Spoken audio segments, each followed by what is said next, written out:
Elder Scrolls V Skyrim. We're playing as Celril, the Aldmeri Noble, who was more or less disowned from his family, or by his family, because of shenanigans.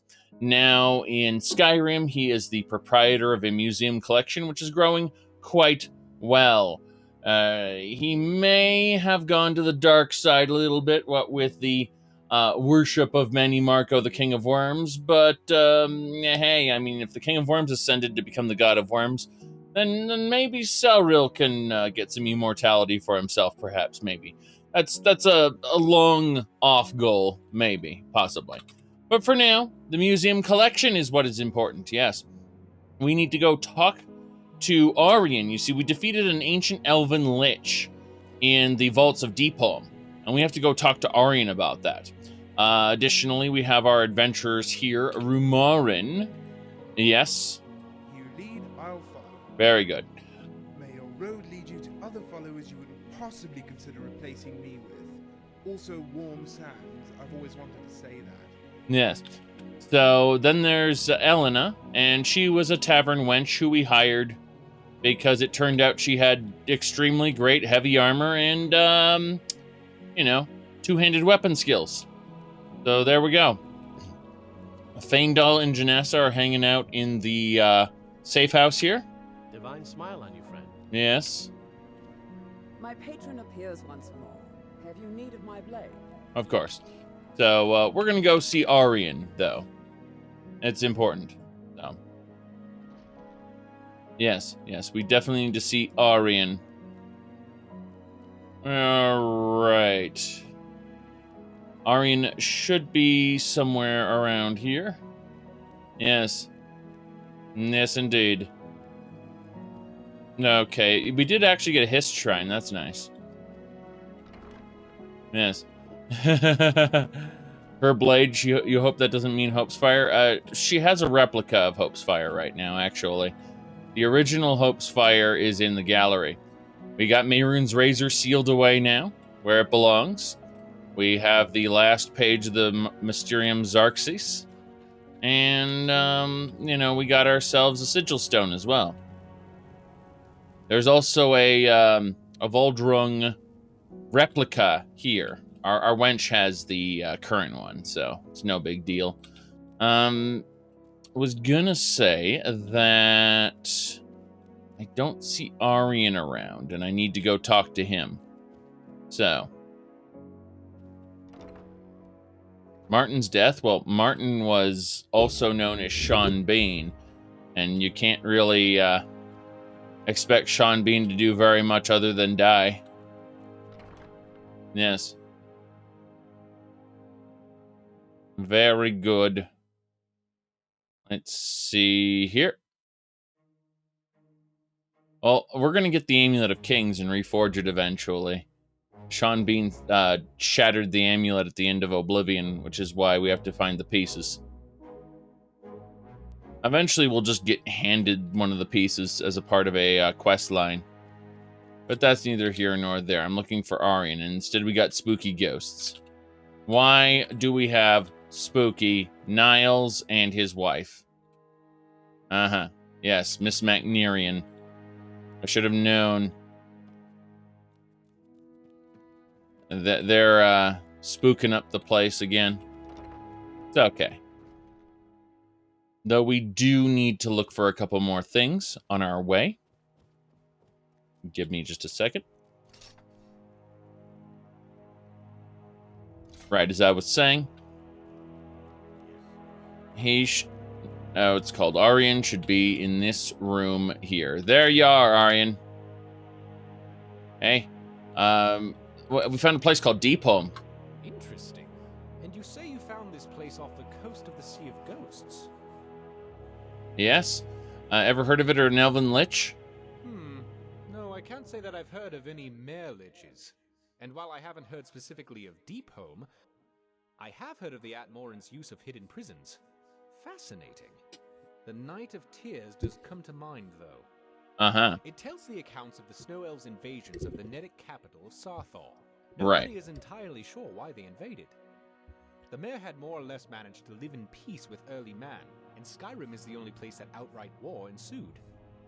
Yes. Do you think it has something to do with Deepholm? Well, admittedly, it's just a theory. But if the Altmorans had captured an influential snow elf and held them prisoner, the elves certainly would mount efforts to get them back.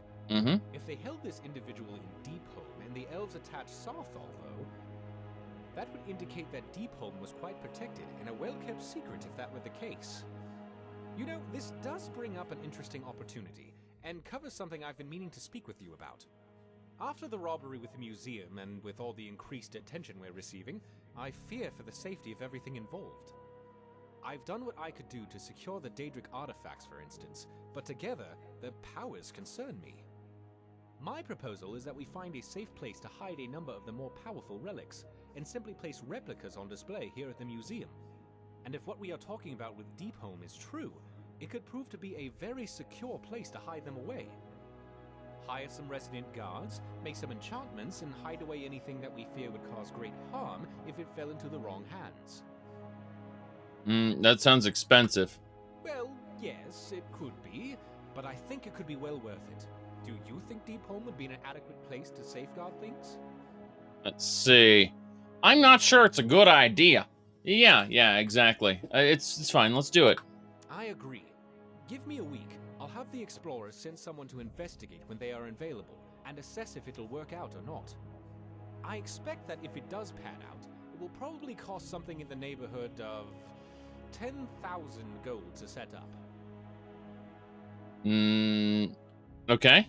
Well, yes, normally the museum could foot the bill, but we want to keep this completely off the books so there is no record of it. I see. Well, as soon as you have the funds, let me know. I'll get the others underway to investigate it, and let you know what they discover. Everything I gather is off the books, apparently. Well, that was something. So, we have to get him 10,000 gold for the Deepholm project. Pretty sure I'm not going to do that right now. That is something that's on the table for the future. I would think the distant future, yes. They said the snow monkeys don't collect tax. Unfortunately, they probably don't. But we're at 1,121 displays right now, which is honestly kind of ridiculous. Let's go and pick up our followers who are up in the safe house. And then I guess we'll head on out in an adventure. And when I say an adventure, I actually mean we'll go take a nap for a minute or two. Interesting. Let's go up here. Yes. And take a nap. I'd say 4 hours should do it. Should be like 7:40. Yeah, 7:40. Very good. So 7:40 in the morning. Here's once more. Have you need of my blade? No, Janessa, I don't have need of your blade right now. I actually need to talk to both Elena and Rumarin. I need them to follow me. You lead, I'll follow. Damn right. Now, does she have anything to say? Still here. Still here, okay. Lead on. Yes. All right, so looking at this, the the vaults of Deepholm are off the table for now. But the Bloodworm Helm might be rather interesting as an artifact we could potentially get. Chalador's Stone is apparently in Labyrinthian. We're not getting that anytime soon, that's for sure. Let's see. How are we doing in terms of the relics? Looks like we still need the boots and the armor. So the boots of the Divine Crusader are actually... We have to start Dawnguard if we want that to happen. And I kind of don't want to go and get Dawnguard recruitment started. That would be an issue. However, the armor is up here. And I'm thinking that might be worth grabbing. Come to think of it, I guess Miss Huntress needs 7 pelts. And we can do that right now. Of course, she might start stalking us again once we turn in those pelts. She has a tendency to go a bit overboard. Let's see. Sabe. Then we need the Sabercat snow pelts. Let's do that there. Was that it? Snow bear, not Sabercat. Why did I pick up Sabercat pelts then? Snow bear. Okay, so let's just go with that then. Bam, grab one more. Put those other saber cat pelts away, since we do not need them. Very good, very good. Now, other than that, we should be good to go. Yes. How are we doing in terms of money, though? I think we have the 10 septims on us. Elena should be carrying the rest of the coin purse. Yeah, so she's got 12,000 on her. That's fine. And then we've got, on me, I have 41 merchant notes worth 1,000 apiece. That's fine. That should be plenty to do what we need to do. I suppose at some point I am going to have to grab a, what do you call it? The ritual spell, because we have the destruction ritual spell, we have the conjuration ritual spell. I'm just concerned about the other schools of magic. Restoration's way off. It's only 54. Restoration's going to be a while. Whereas alteration, I've got the Fang for the heart scales right now. Illusion I could probably pick up. Doesn't really matter too much. We can start heading down toward Whiterun and picking up things as we go. I just want to make sure there isn't anything else between us and Whiterun that I could potentially grab at the moment. And the answer is there's plenty of things I could grab. But, yeah, we have to turn those pelts into Miss Huntress. And I'm thinking Shaldor Stone isn't something we can grab. So,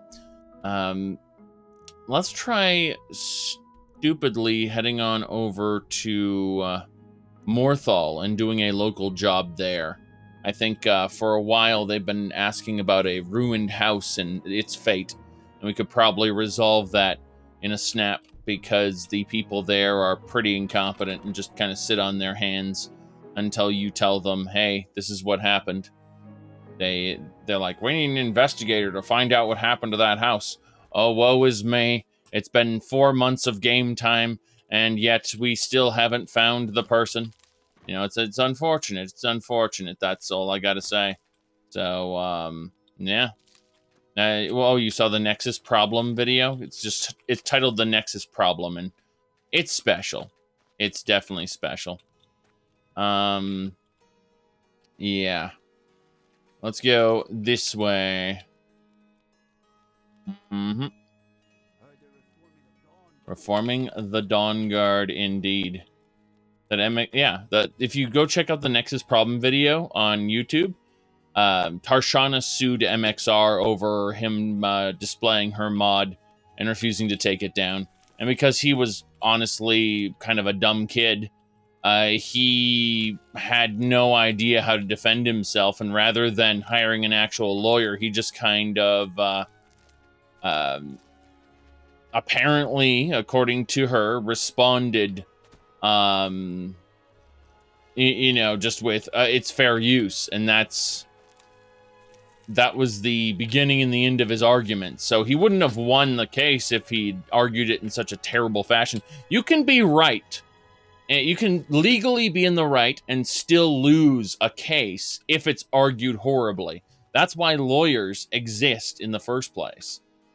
And MXR was in one of those situations, so he ended up giving up and taking down the video and, agreeing never to use her content again. But it's, let's put it like this. I have a full video on it on YouTube called The Nexus Problem you can look up. And how that whole situation came to be. It's more than just the initial lawsuit itself. There's a bunch of stuff that led up to it. Specifically a 6-month running drama thread called YouTubers Making Money Off Mods. And it was on the Nexus Modders forums. Everything all right? Yeah? You change your mind? No. The Dawn Guard could use somebody like you. No, I don't think so. I don't think the Dawn Guard needs me. I don't think I need the Dawn Guard. I think I can continue my journey as I see fit. Yes, indeed. So, we're heading down to Morthal by way of some other stuff. It's Velba. I thought it was someone else. was going to say, I want to recruit Sulene when I have the opportunity. She's another pretty strong Altmer. Obviously, we want to keep Rumarin permanently in our party, but Sulene would be nice to have at the the gallery. Yes.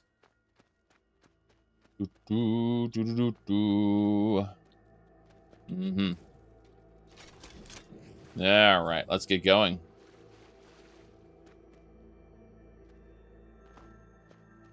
Let me see here. How many game days have passed? What are you talking about? You can see the date right here. Been about 4 months, 5 months? Okay. No big deal.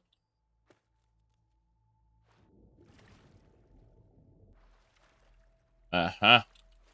My followers killed the slaughterfish. It was quite the battle. We are now going to... I was about to go beast form. That sounds like an incredibly stupid thing to do. We need to keep beast form until we get the totems. Yes, she needs the totems. Very good. Give me a second here. Radio. Here, we're basically ready to go at this point. There's... yeah, that slaughterfish is... I think my followers are continually running off to fight the slaughterfish, which is dumb as hell. Morthal is actually way over here, and it's past a Fort Snowhawk, which I think we should attack. We should clear out all the forts, honestly. I think that might be a good idea. We could actually summon Miko here. We have Miko's Warhorn.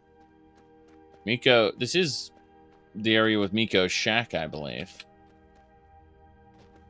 But yeah, we have a horn that we can summon Miko anytime we want. It's kind of nice. Doge on command. Huh, the Tall Mast Tavern. Sounds lovely. Oh, wow. Well. Hello there. I see. She doesn't have anything to say. Diana. Bartender? Take a look. This area seems a bit suspicious. It's been a pleasure. Seems very suspicious. Looks like a Jarl's house. But then it's supposed to be a tavern of some sort. I don't know what to say about that, other than that it has the loot of a Jarl's house, so I'm going to take advantage of that. Looks like the game doesn't consider these stolen goods. Yes. Yeah, we're leaving. So, that was, yeah, the Tall Mast Tavern seems to be completely covered in fog. Or of some kind, yes.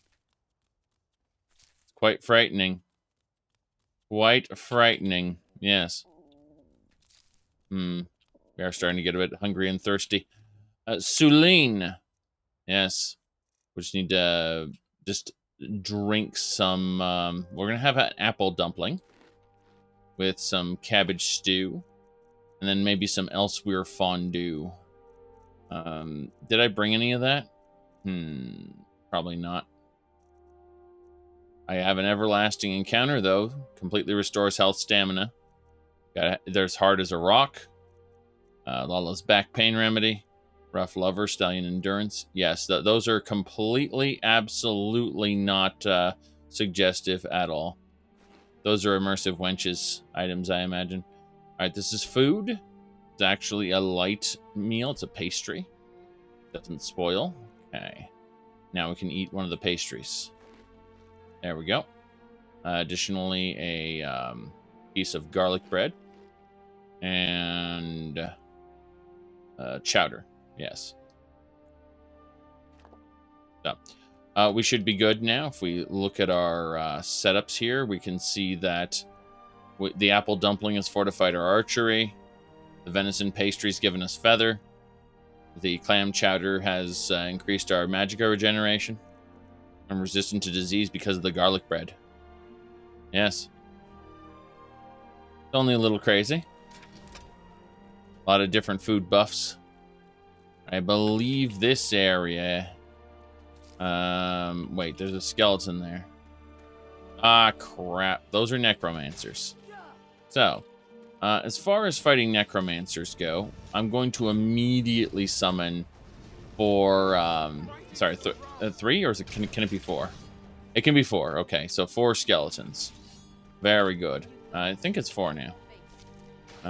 1, 2, no, it's only 3, damn. Oh, we got a guys raising a skeleton there. This whole necromancer fort we have to deal with. So, we're just smiting down these hostile necromancers because they are not, you know, one of us. One of us. What? It doesn't matter too much. So, you can see this little necromancer zombie there was not good at her job. Gonna heal up. That's better. We shouldn't have that many necromancers left. Unfortunately, that happened. You can one-shot skeletons like those. Ook. My goodness. What happened to the Dramoris? They got lost over time. Can't expect to have the same zombies forever. I mean, you can. It's just it's very difficult, and you have to keep track of them all the time. She's quite dead. In fact, most of these necromancers seem kind of pathetic. I am kind of impressed with how wimpy the majority of these have been. Apparently, she's going to enjoy something. No thanks. Don't shoot me. Thing. Okay. Good. My skeletons are doing a good job. Yes, amateurs. Oh, how have these guys managed to hold this fort for so long? That's my question. Like, these necromancers are kind of pathetic. Alright. We're going to dive in here. With all of our minions, we should have 5 of them total, I believe. Let's double check. Oh, never mind. Yep. Ooh, clunk. Yeah. About that, Ellen, I need to remove those spikes. It's, good.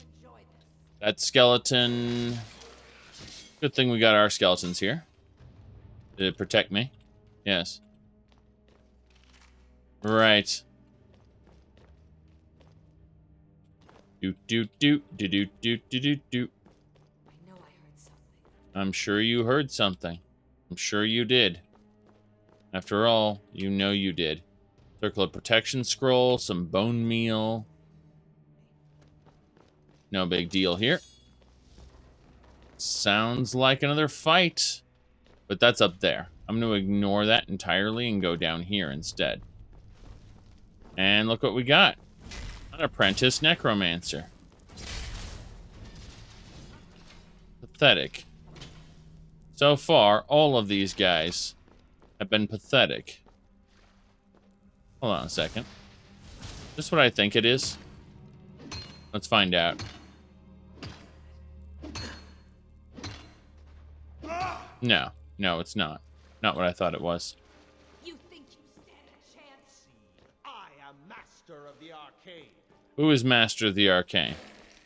Sounds like this fort is connected by different sections. No big deal. I'm going to enjoy this. Wait, what? Oh, another one of these pitiful little skeletons. Yeah, there are necromancers in a different section of this fort that are screaming about how great they are. That's how you know they're practically worthless. Is the fact that they're talking up how great they are. I am master of the arcane. A skilled opponent, on the other hand, would want you to underestimate them. Some yielding is going on here. Up those stairs. Yeah, there's fights going on. I just got some experience points. Hello, sir. All over now. Good riddance, I say. Yes. He was trying to yield. He was just terrible at it. For one thing, you could probably say yield properly instead of I yield. Let's go in the front door. Something we didn't do last time. And see what's over here. So it looks like this is a path that goes up. Uncommon taste. Trials of Saint Alicia. Right, that door's barred. Mm-hmm. Yes. It's funny, these necromancers, for the most part, just seem to be operating under the premise that their minions will save them 100% of the time. They don't have any personal skills or potions. Named after the nocturnal bird that I just made up. Fort Snowhawk. Named after the nocturnal bird that I just made up. Great. I'm glad Rumarin is so well-versed in Nordic things. Yes. Ooh, hello, Ruin Books. We'll give these to Latoria. And we'll get maps and scrolls and spell tomes from her. Yep. It's funny how the Explorers Guild just allows you to collect one of the most random pieces of junk and say, oh, this is useful. Yes, this piece of garbage. So that's the button that activates this here. Now, they don't actually belong in the museum. They belong next to the museum in the Explorer Society, where Latoria will convert them for me. She's actually quite good at that, you see. Mudcrab chitin, sure. Something Skyrim there. Something Necromancer there. Bone meal, ectoplasm, some bleeding crown. Another novice. Oh, I see what's next to that novice. Yep. I don't mind what Latoria does with the books. It's just kind of hilarious how she transforms this item that everyone looks at and says, this is worthless clutter. Why is it here? And it goes from being worthless clutter to, oh, corpse preparation. Nice. Grab that key. Letter from a necromancer. We have driven the last of the bandits from the fort. Wow, those bandits must have been terrible. Terrible. Let's see. As you predicted, this would be an ideal site for our experiments. Much of it is ruined, but its proximity to the northern road ensures us a steady supply of test subjects. Milady. Did that actually... hold on. Hold on. Did that actually start off with Milady? I have to fight the skeleton now. Takes care of that. Yes. Milady. Milady.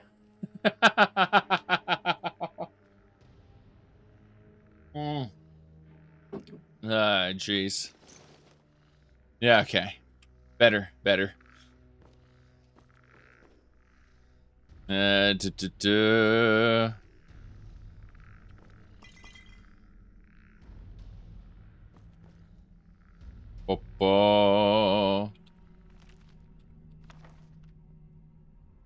Looking at what's here. Still moving on. Yep. So it's interesting. It's written by a terrible necromancer who, as expected from most, like subterranean neckbeards, they start off their sentences with "milady." Edgy with the powers of darkness. Oh, jeez. Okay. Here we go. What else we got? Holy crap.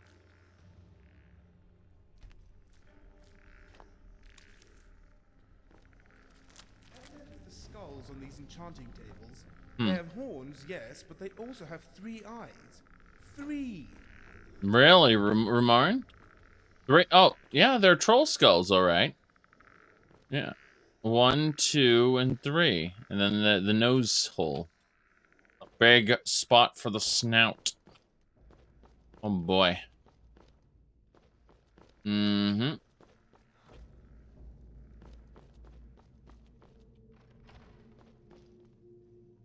Yeah, okay. More alchemy ingredients. So many alchemy ingredients scattered across the game. You'd think that there'd be master alchemists up and down. So,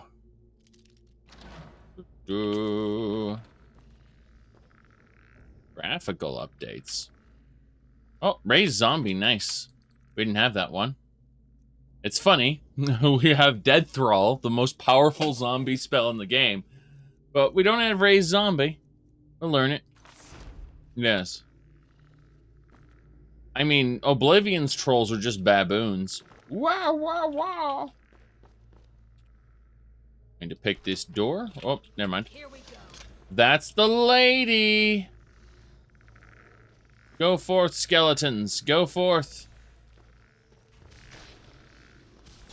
She's trying to, God, no! Yep. And you thought I was just a pretty face. Whoa. Well, no one thought Elena was just a pretty face. We hired her specifically for her, combat prowess. So this Arc Necromancer is actually quite strong. We'll go ahead and temporarily... Yeah, we already have the Dragonhide unarmored robes, so... I think what we'll do is we'll take her quarters key, and then we will raise her from the dead as a minion. Yes. Yeah, anyone played Elder Scrolls Blades? Yes, I have 2 videos on it. Check out my latest one on the YouTubes.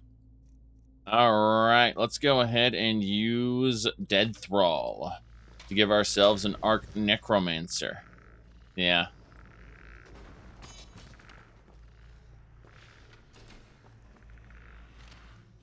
The only thing they did in Elder Scrolls Blades since the last video I made on it was they added a world map.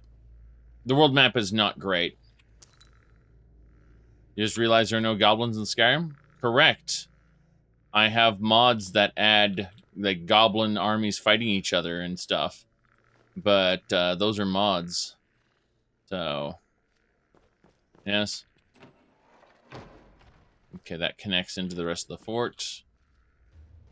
Let's see anything else?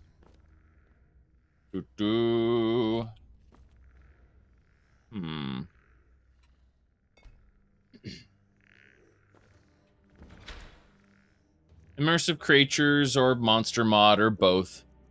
Yeah. Okay. What else we got here?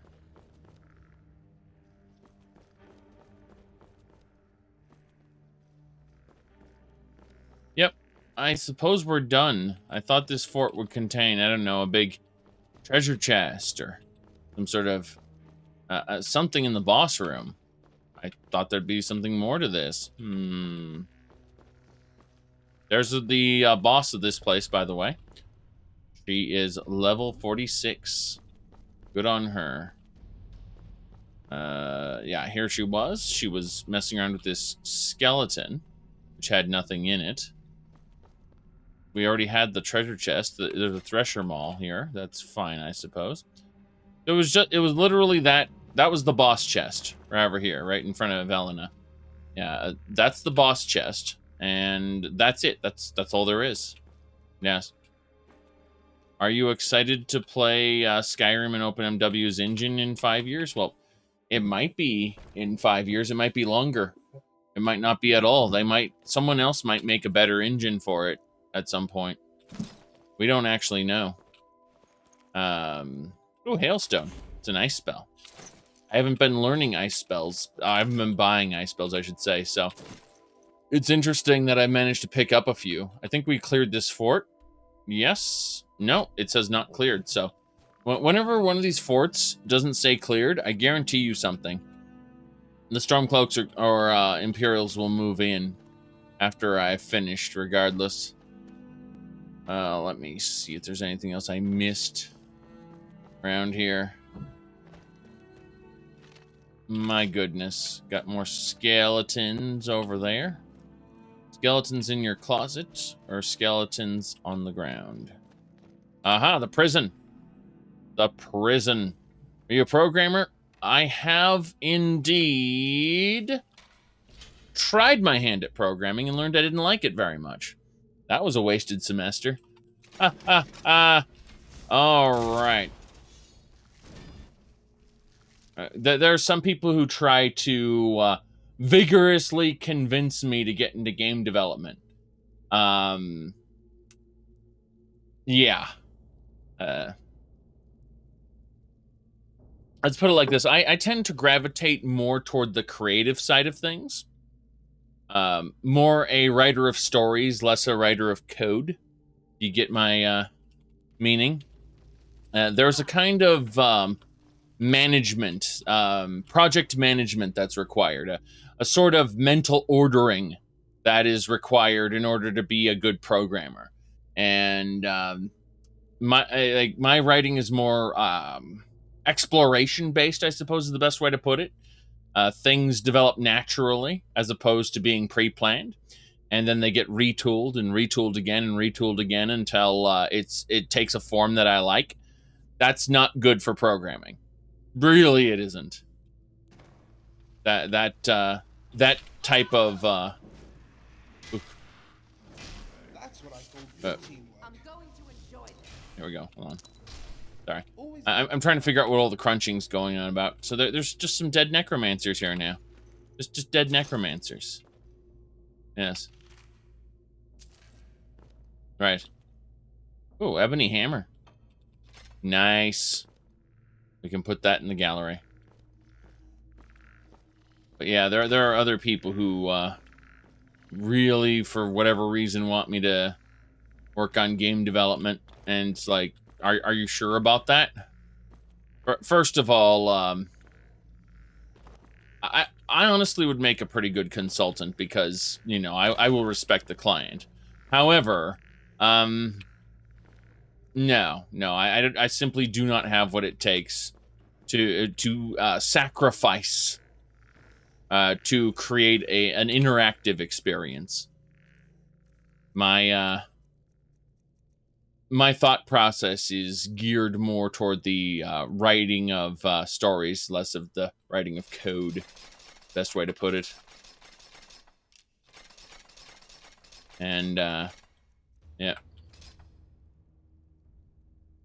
You said, don't forget that game developers don't get paid for shit. Well, that too. I mean, typically, people who work in game development do so because they have a passion for games. Not because it's a 9-to-5 job. That's the thing. You say writing code is not nearly as fun as playing games. Absolutely not.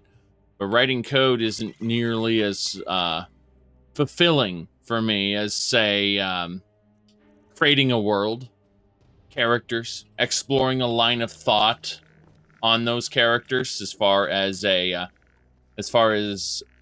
themes go, as far as maybe a dynasty or an organization go. You know, there are so many things you can do when creating a world that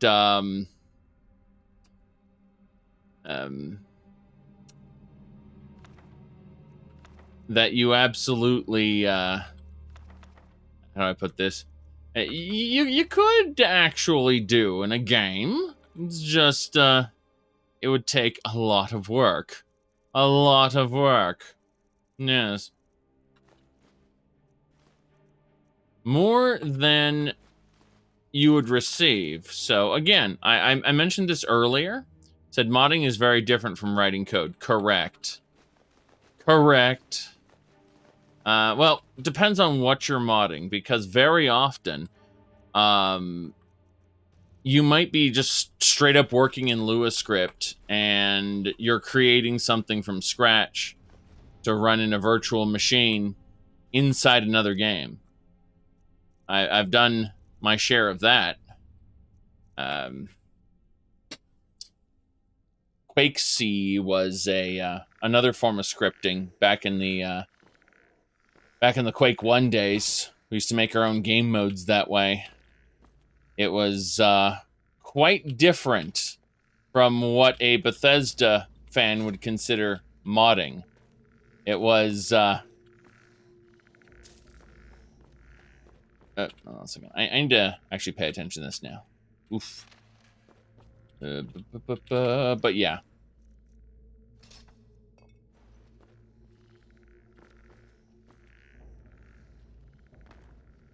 A lot of people who get into modding are very used to... Oh, we got the Kavakis. Nice. This is written in Esperanto.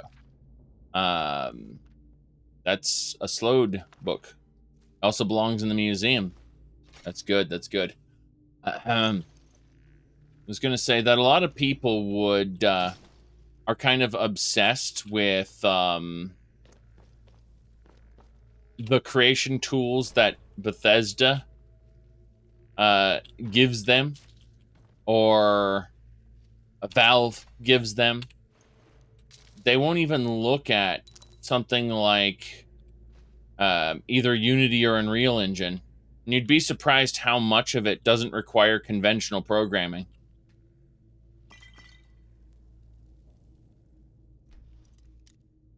Bethesda's software development kit, as it's been given to users, is actually pretty bad. The only thing is it comes with assets, and it comes with everything baked to work together. But occasionally you get this kiddo out there who puts together a couple asset packs and considers it a video game, when in fact it should really be a proof of concept for something that needs to be programmed from scratch. And, you know, that is a problem in our... that is part of why Unity is as badly regarded as it is now. It is not because Unity is bad, per se, but rather... Why are these dead bandits here? Rather, people are kind of obsessed with... I guess they're making games for the wrong reasons. They're not making a game that they would want to play. They're making a game thinking that they're going to be successful. People are going to play it and have fun and praise them. I've seen that too. I've absolutely I've seen that firsthand with a guy who, by the way, paid me for his time. He was local. When I say local, I mean back in California. He was in California. He paid me for his time to consult, and he ended up making a terrible 2D side-scrolling kind of Mario Brothers game. And he disregarded everything I gave him as far as materials go. Like, he knew best. He actually basically paid me to agree with him. So I didn't give him grief or anything. But it's just a case of he put it up on Greenlight, and then they laughed him off of Greenlight.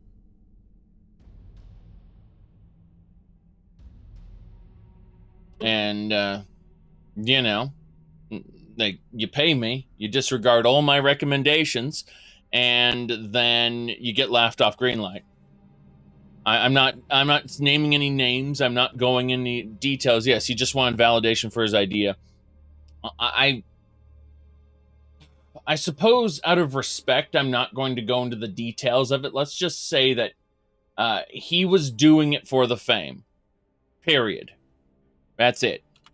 He really just wanted recognition because he had, in his mind, great ideas, and he wanted other people to see those great ideas.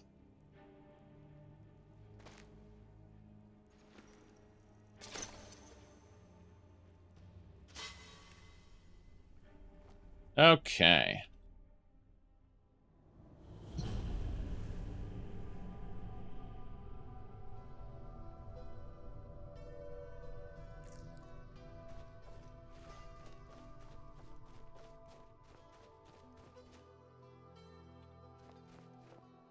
Whew. Here we go.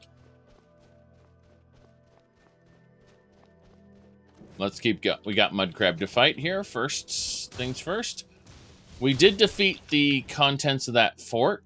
It's still not cleared, but we cleared it out from our perspective. You said, but my mom said the game was fun.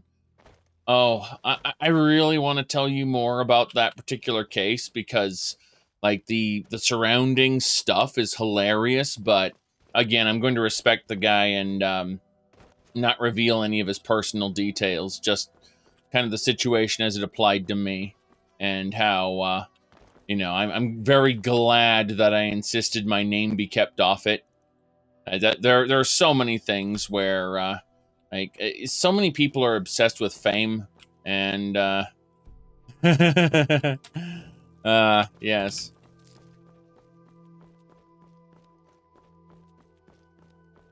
Okay.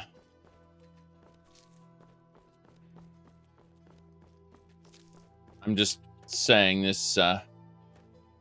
I've seen people who actually who do game development for all the wrong reasons.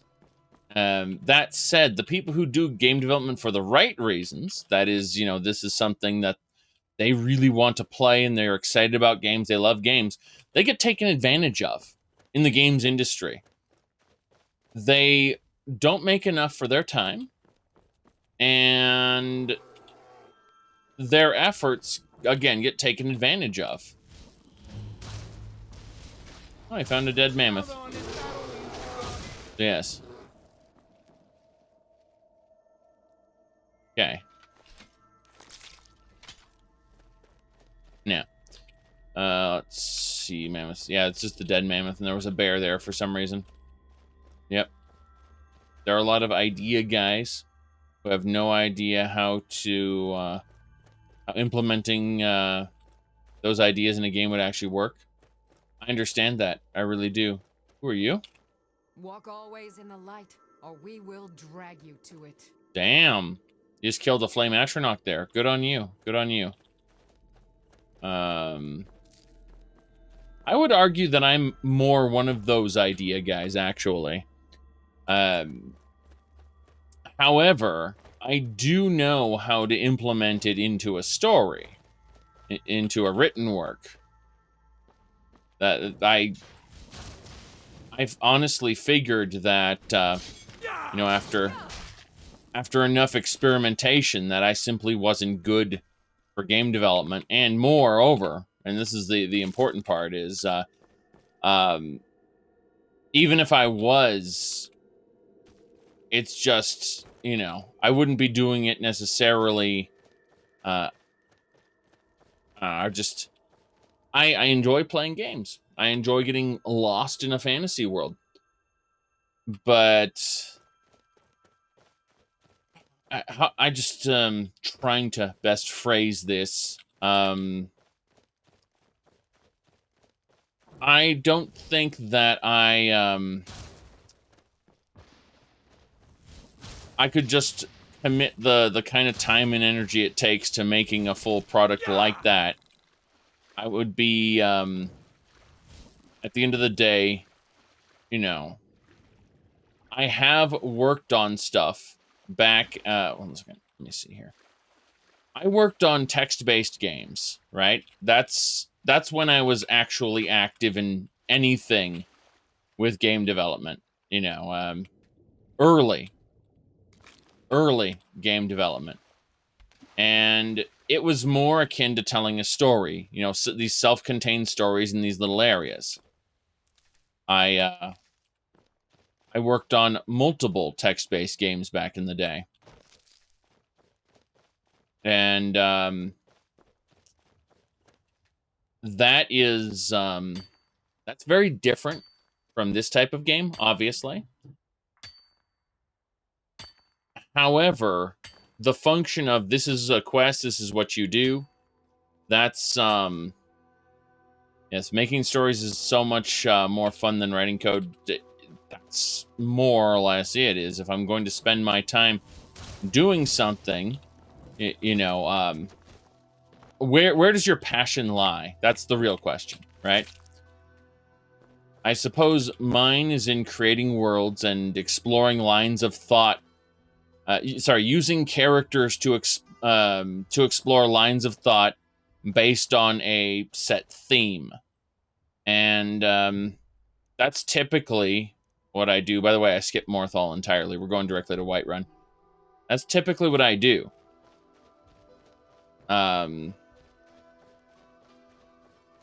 Occasionally, I will go and I will help people with their ideas. They often don't want to hear what I have to say because it's, ego problem, at which point I know when to bow out because that's that. Let me see here. You tried to make a text adventure in school, but it fell apart because you didn't know what you were doing. I had a similar experience with a 2D top-down role-playing game in a kind of JRPG style. I messed around with it for a while before I simply closed the scripting engine, said, you know what? This entire thing, number one, needs to be retooled, and number two could just be told in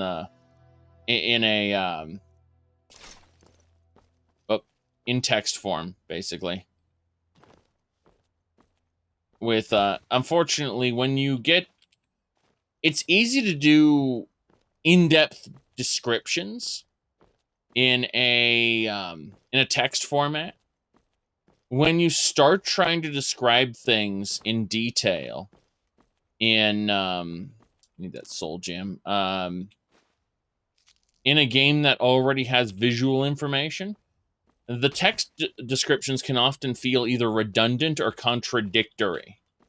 And I found that was the main problem there. But as far as the actual adventure and the design went, I put in a solid week when I was on vacation. Hold on a second. I put in a solid week when I was on vacation, designed areas and encounters, the general structure of everything. And I thoroughly enjoyed the process of designing it.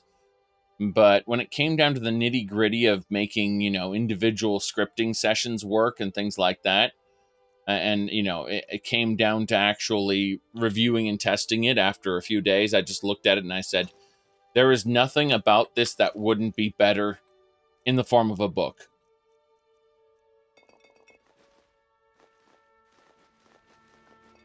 This is... It was playing compared to... I don't know, just... Again, it galvanized...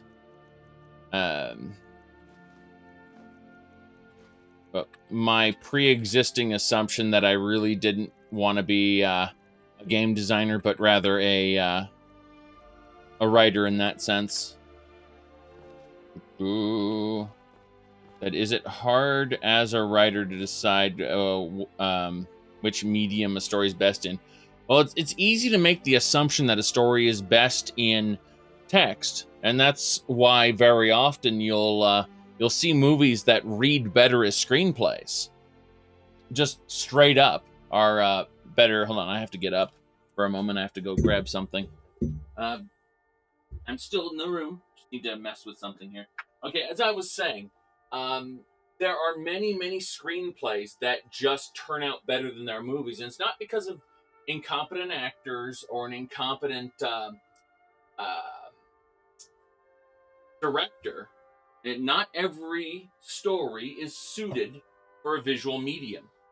And you'll find very often that, quite frankly,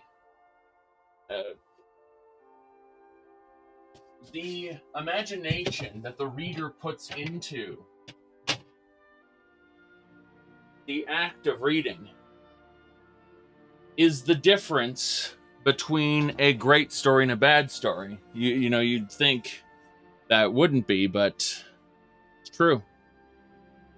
That game design docs are more like bushes. Well, you have to keep trimming them as you work on your game. Yeah, well, design docs are a whole nother thing, and I've seen my share of them. In fact, I helped create one for that story I mentioned earlier today. The one where the guy completely disregarded what I had to say.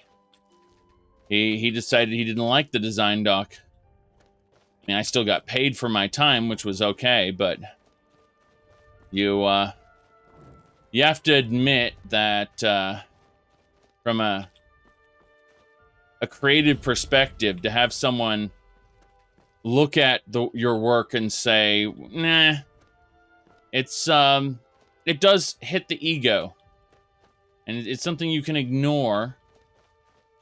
It's easier to ignore when it causes the overall product to be better. But when the product is either non-existent or worse as a result of your According to the map, wait, hold on. this place is called Talking Stone Camp. Well, 2 out of 3 isn't bad. It's definitely a stone camp, yes.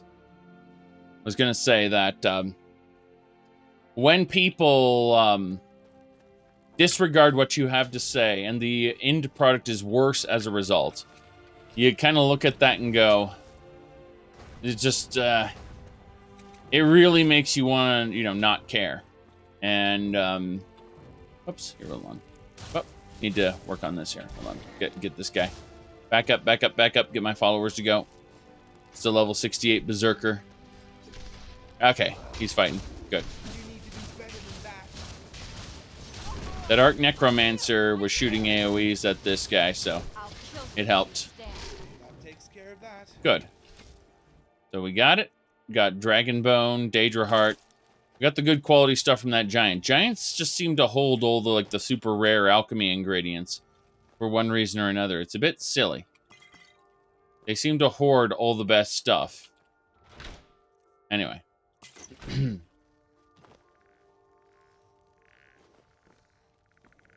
Now then. Let's go and grab the mammoth cheese and we'll be on our way. As in mammoth cheese, those are rats. Cooked rats. Okay.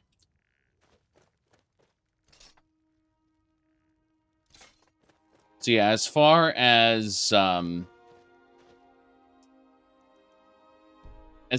all of my quote-unquote game design experience go, that's all quite some time in the past, let's just say. Let me see here. You're asking about let's see. I think it was, I know things have changed, but I've maintained friendships with some people who used to be Blizzard employees. I up until a couple of years ago, I could say are Blizzard employees. Our one guy I know is a Valve employee, but oh boy, that was something, I've got to say. Yeah, Blizzard is one of the biggest disappointments, as I got to watch in real time through my friends as they saw the company break down. Starting at around the release of Hearthstone, by the way. Believe it or not, things were still going mostly the way they wanted it up until Hearthstone came out. And that's where I got to watch the company just decay from the inside out. And anyway, so someone asked about my computer here. Hold on, let me actually pin these so I can see what the hell I'm doing. There we go. Yeah. So as far as my setup goes, you can see it all right here. I'm using KDE Neon, which is a Linux distribution. There you go, though.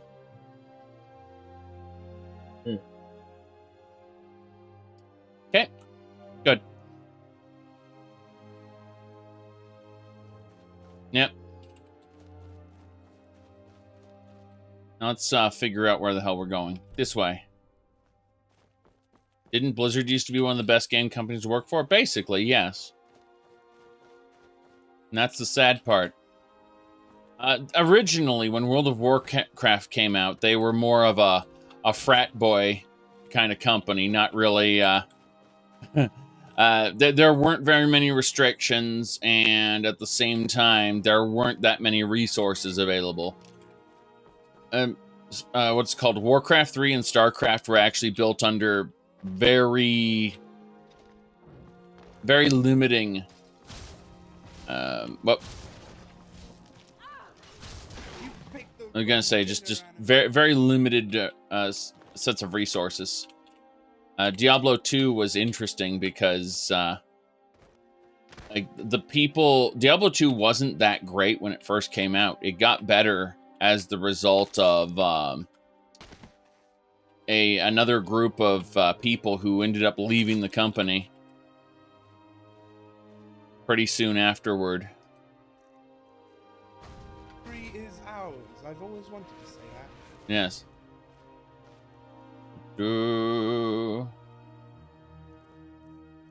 Yep.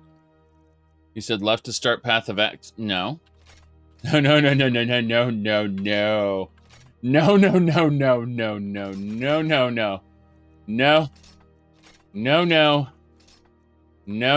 No.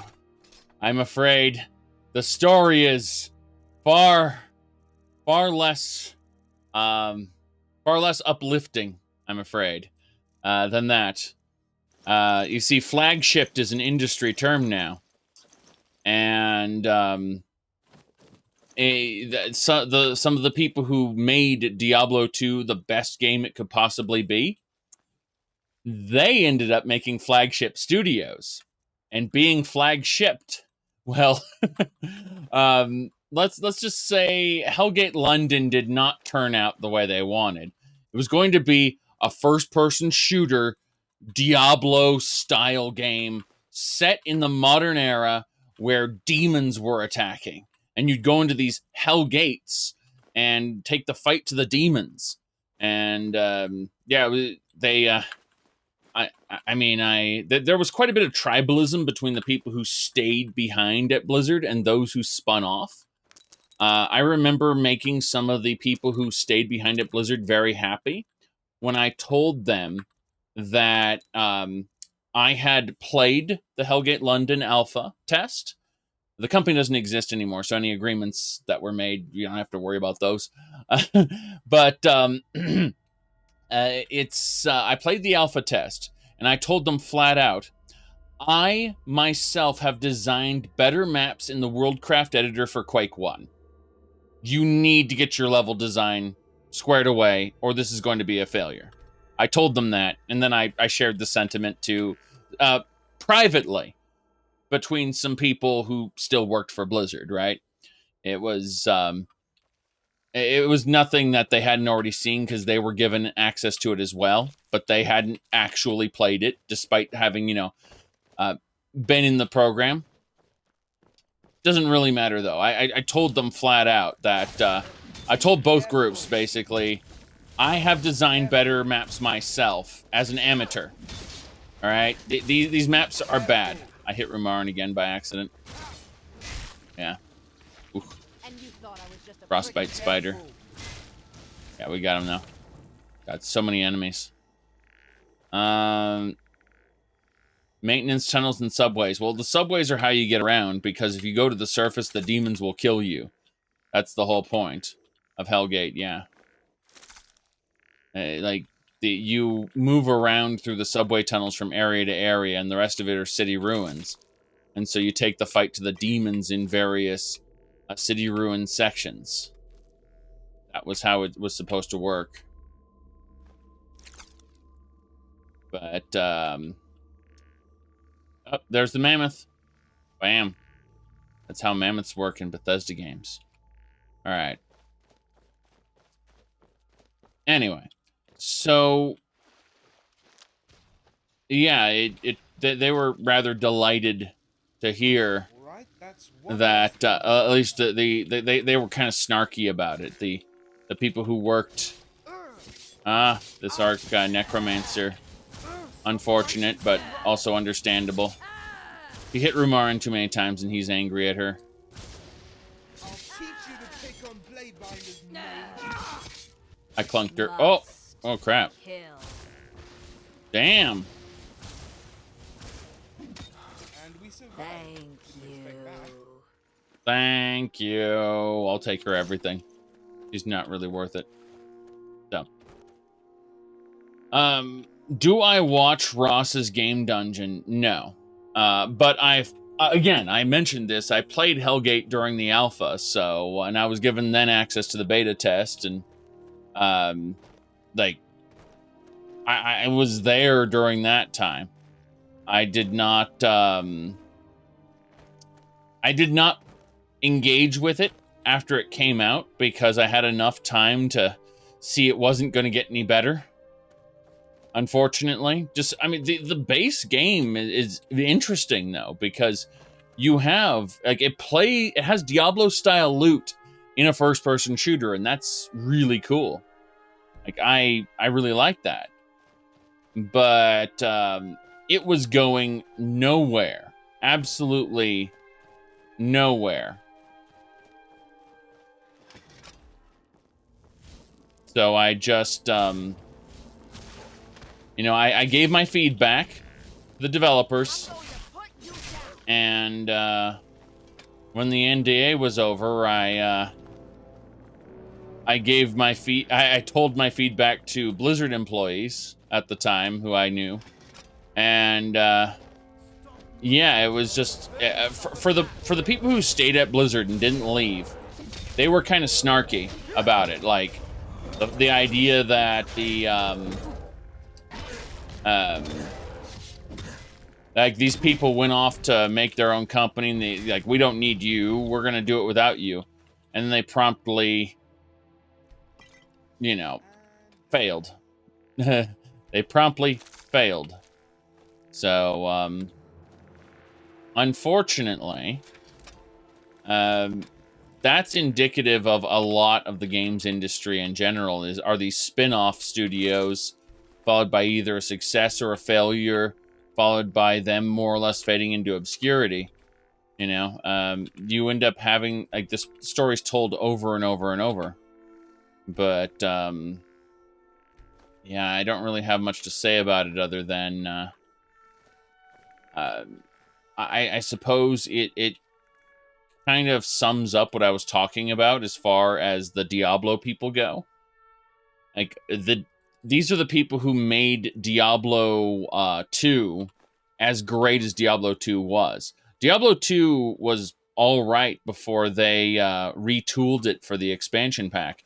And the expansion pack, if you can play Diablo 2 right now without the expansion pack installed, run it, don't update it, run it on the version that it came with on the disc, and you'll see just how different it is to the full game with the expansion pack installed. And that's what I'm trying to say, is that these people were the ones responsible for making it as good as it is, or good as it was, I should say, post-expansion pack. And so despite all of their talent, they managed to just have a complete failure. Now, some of the people who left Blizzard went off to do things like Torchlight, for example. And I love Torchlight, but it was not a financial success. Like Torchlight and Torchlight 2 are games that I really enjoy. Unfortunately, they just aren't successful. And Torchlight 3, aka Torchlight Frontiers, which was supposed to be like a live service, and they renamed it to Torchlight 3 after adding in some storyline to it. Like that doesn't even come close. It's a shadow of what to expect from a from Torchlight 1 and 2. I just, you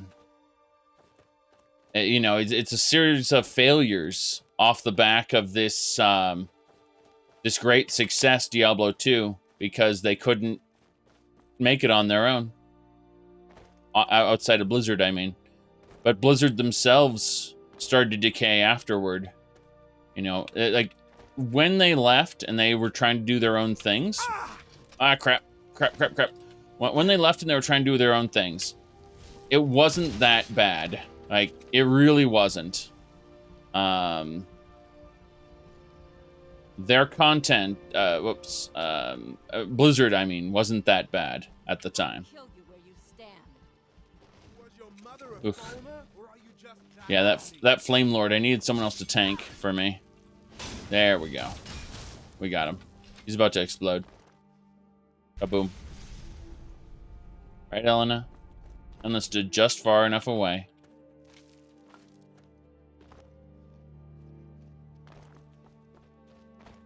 But yeah, up until... Like, a lot of people say that Blizzard's decline started with the Diablo 3 real-life money auction house, but I've said this before on various streams and places. The real-life money auction house wasn't actually...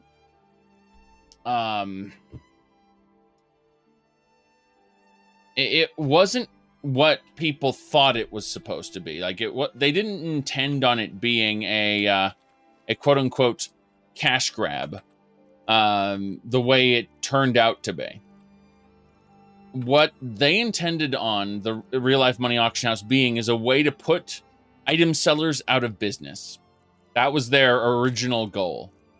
You see, Diablo 2 was filled with item sellers. And these item sellers were ruining the game's gold economy, number one. It was practically non-existent. And number two, they were also scamming people constantly. They'd get access to your account, and then they'd steal it. And, oh, look, like, I'm going to sell off all your stuff. Ha ha ha ha. You know, the real-life money... like, they had their own websites that basically did what the real-life money auction house did. But this was Diablo 2, right? And so they tried to combat those sites, you know, send them legal notices, so on and so forth. We need to take that ice spike out of Rumarin. But as I was saying, they couldn't kill them. They after they got rid of one site, 2 more, 3 more would pop up. Hello? Never should have come here. Oh, Blade Master. Nice. We're gonna recruit this Blade Master, I think. He seems tanky enough. All over. Good riddance, I say. Yes. So we're gonna pick her up in a minute. We just want to make sure Short Spear, War Pick. Yeah, we'll give them both. We'll give them both back. I just wanted to make sure I wasn't picking up a super powerful item, so let's give her the Steel Short Spear and the Iron Tonto. Yes. So then we'll raise her from the dead to serve us. That will do. So yeah, their original goal with the real-life money auction house for Diablo 3 was to put the gold sellers out of business. That's how it was proposed. That's how it was designed originally. It was only later, toward the end of development, that they were convinced to, or should I say that, like, they were directed to retool parts of the end of the game to support that. Remember, Diablo 2 always had you earning stuff that wasn't useful for your class. That's why there was a trade economy in Diablo 2, because you would trade this particular, you know, hood, which was good for, you know, this set of people, for, say, this shield, which was good for hammer paladins. You'd trade out, you know, various items as you got them. Unfortunately, because the real life money auction house was a thing, what it did is it drove people to use that to the exclusion of all else. And because the drop rates were so extremely low, they wanted to keep people playing Diablo 3 indefinitely. They had no... originally, they had no idea that they were going to, do another expansion and do Nephilim Rifts and all that stuff. That's all content that was thought up way later. So, in the beginning, it was just you play the game a fourth time on Inferno. And Inferno was supposed to be prohibitively difficult unless you had the absolute best loot from the previous difficulty, Hell. That's how it was supposed to work. I'm gonna check out the Swindler's Den here. We're gonna nuke her with magic. Yeah, she's only level 25. She really didn't stand a chance. Not on the winning side. Yes. So. Diablo 3 turned out the way it did because all of these people tried their hardest to make a form of Diablo that you'd play forever. Unfortunately, they didn't quite phrase the Inferno difficulty as quote-unquote post-game. What they ended up doing was they ended up making people think, okay, well, this is a brick wall that I hit now. Now I have to spend money. Or, hundreds and hundreds of hours trying to farm an item that can let me, be useful in this new end game. And so it, they use terror. Nice. Move to player. Oh, there we go. Good. Then the expansion came back out, and you were running Torment 80. Oh, no.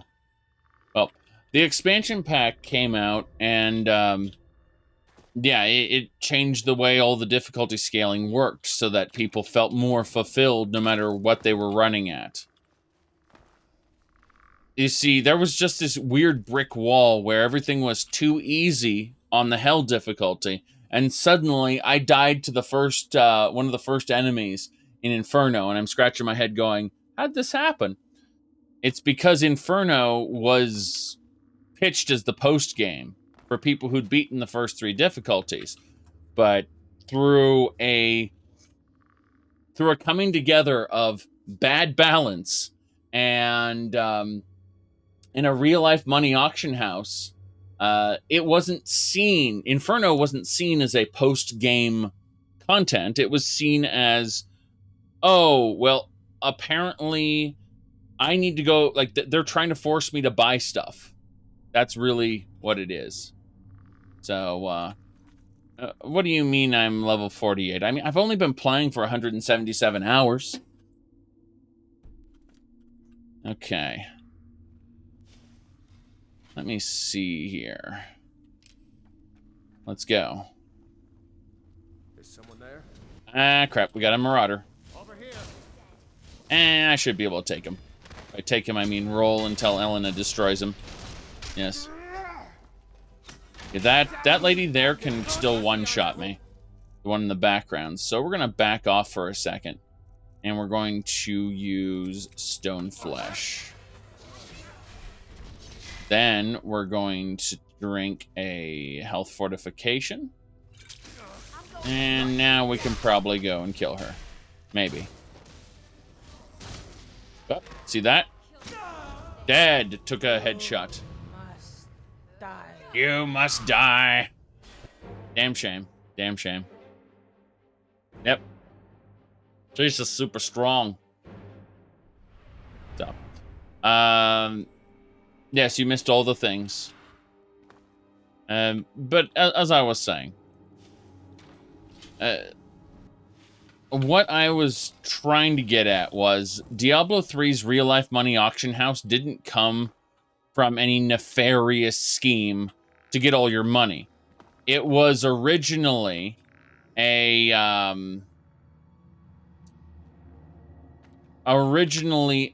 setup to put all of the real-life money sellers out of business. That's what it was. Is someone there? Like, all of the real-life, those websites that were selling, hold on, I have to get out of here. Okay. As I was saying, all those websites that were selling weapons and armor and scamming people and stealing their accounts and then reselling and just constantly fucking with the community.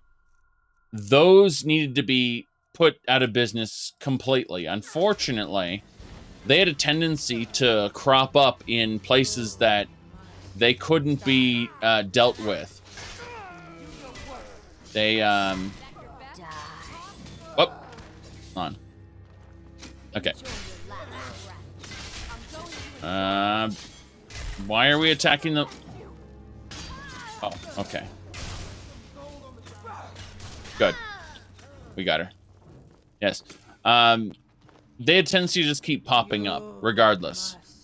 So that's what the real-life money auction house was. It was an attempt to just destroy a malignant element of the community that was trying to that was constantly... You said it isn't the responsibility of the player not to be an idiot. Shut up. They didn't just accidentally give people access to their accounts. There were levels and levels of scams and password brute forcing and all kinds of things, all with the intent to resell content. Once they got your account name, they would try to brute force your account. That was their goal. There were levels and levels of shit. It's not the same people who were stealing stuff either.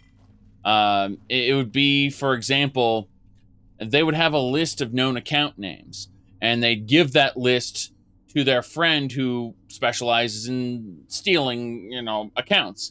And then they'd sell the account over, and the account would have a bunch of stuff, and then the other person would sell the items. And it was all a big racket. And none of that money was going through Blizzard, which, that obviously pissed off the actual company, the higher-ups, because none of that money was going through Blizzard. But also it was creating a negative experience for the community as a whole. And so they tried to fix that. And they fixed it poorly. And that's what the real life money auction house was. It was a failed attempt. Oh, I'm dead. No, I'm not dead. Not yet anyway. Geez, I'm about to be. Yes. Okay. Ooh, you said no one uses passwords longer than 8 characters. It wasn't just that. They were... you couldn't use a password that was more than, 16 characters. They wouldn't let you. And, hashes being hashes. Okay. Whoa, whoa, whoa, whoa, whoa! Lovely. Okay. Wow. I got sniped again.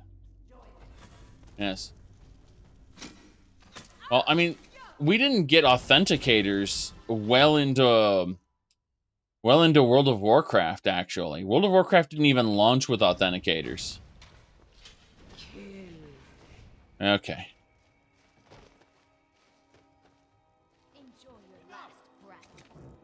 Yes. You can't hide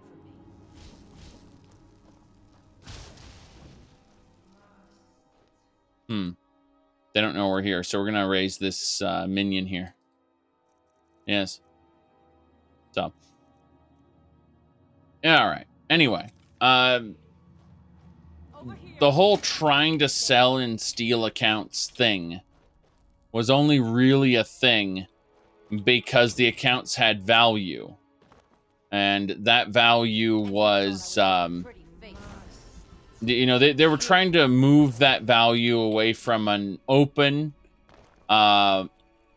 unregulated market into a market that they could control. That's what they wanted to do. They wanted to get an iron grip on the market, not for profit, but specifically. I'm talking about the developers. I'm sure the higher ups had different plans in mind, but the developers who proposed and were working on the real life money auction house, their idea for it was benign. The implementation, on the other hand, as you can see from just how it turned out, was not. All right, we need to give them a ruby gemstone bow and a steel arrow. I'm sure they're going to enjoy this. Yes. Good, we can sneak now.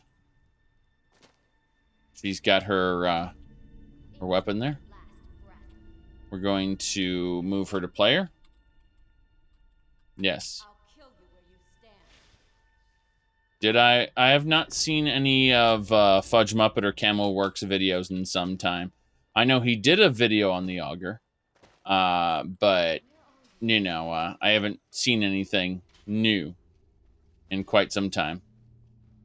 That said, you said it's like 3 hours long? Okay. That's fine. I mean, a lot of people have a lot of ideas for how they want, you know, a lot of people have a lot of ideas, but I just, Skyrim's fun. I just can't be bothered to investigate it any further than how it was presented to me at this point. I get it, like his content, like, yeah.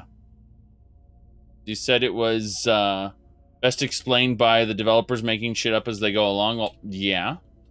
I mean, you had mages in Elder Scrolls 2 Daggerfall who straight up ascended to Aetherius, and it was implied in Daggerfall that they could be disrupted during that ritual and get stuck or die or vanish.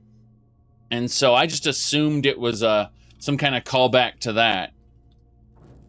Honestly, that was my assumption. I don't really care because obviously Bethesda didn't. Bethesda didn't care, so why should I? That's the moral of the story, I suppose. What was that? I thought I heard Okay, get shot with an arrow immediately and killed by zombies. Right. That happened. So apparently there was a necromancer there who just nuked me instantly. Or summoned a skeleton that, you know, killed me with a chop. Doesn't matter. Point is, scary stuff. We're gonna do our best, though, to run in here. Best we can, yes. How can you possibly make a 3-hour video to explain one character with 5 minutes of dialogue? Easily. Easily. By examining everything, going through all the clues, and just investigating everything, every possible little lead, exploring lines of thought, which are obviously headcanon, you can easily make a 3-hour video. A lot of people say that my 45-minute videos could be explained in under 5 minutes. And it's true. If, you know, I didn't want to just keep talking and exploring alternate... Oh, here we go. Hold on. I yield. Yes, so. Oh, nice. Instantly plunked. The Kingdom Heart lectures? Yes. The Kingdom Heart lectures are glorious. Ugh, my goodness. No, there's nothing I can do about that. I'll just get sniped and sniped, and you can see how I was burning to death. Like, yeah, there's nothing I can do about that. Mm-hmm. Da-da. Oh, fuck. Okay, you're talking about stuff in the creation kit. Yeah, that's fine. That's fine, I guess. Well, once you get into that, I can't even. Never should have come here. Yeah. Once you go that far, I'm basically done. I'll kill Yes. you. That's all you got?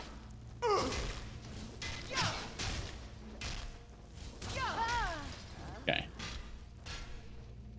Here we go. I'm going to enjoy this. Miss Blade Master. Belongs to the Nords. Skyrim belongs to the Nords. Huh? She's not dead yet. Oh. Sorry. Okay. Said the auger looks like it should have been more. What do you do? Well, yeah, I mean, most of Skyrim looks like it should have been more, you know, like bits and pieces. You're as good as dead. Nice. Instantly murdered. Right. Okay, so. Yeah, I don't. Yeah, I definitely don't have the time to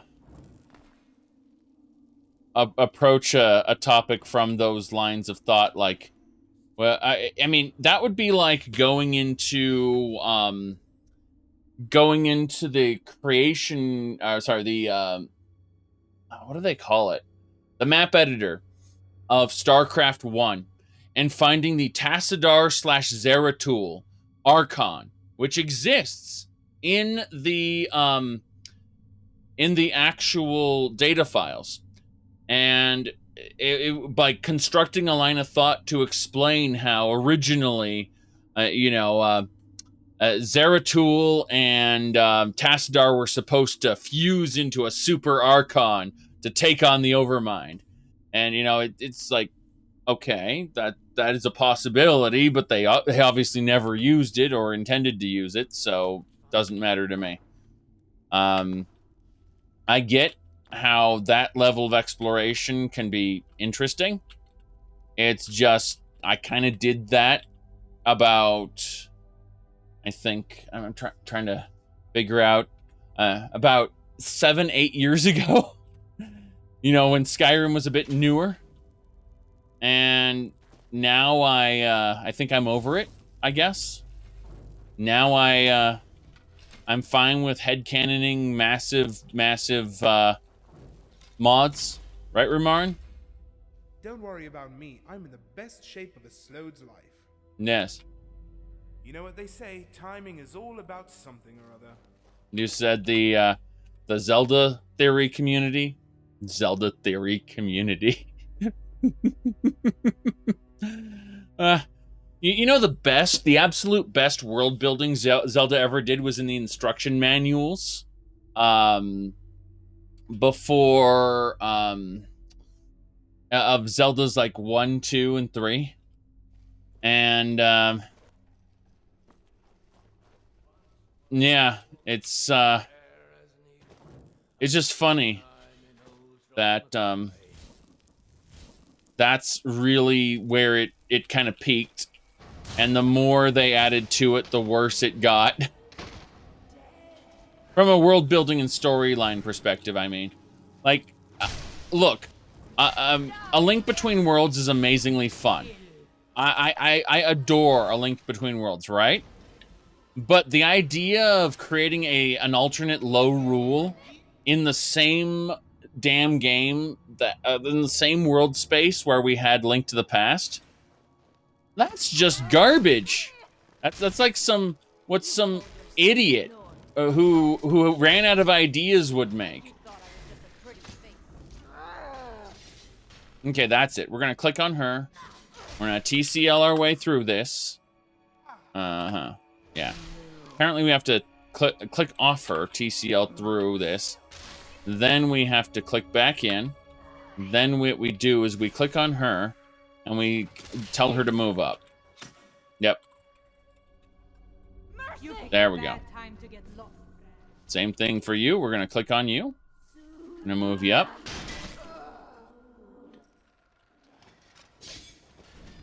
And that'll be that.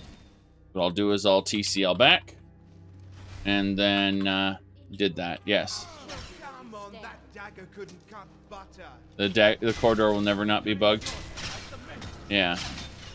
At least they're moving up now. So my health is bleeding away.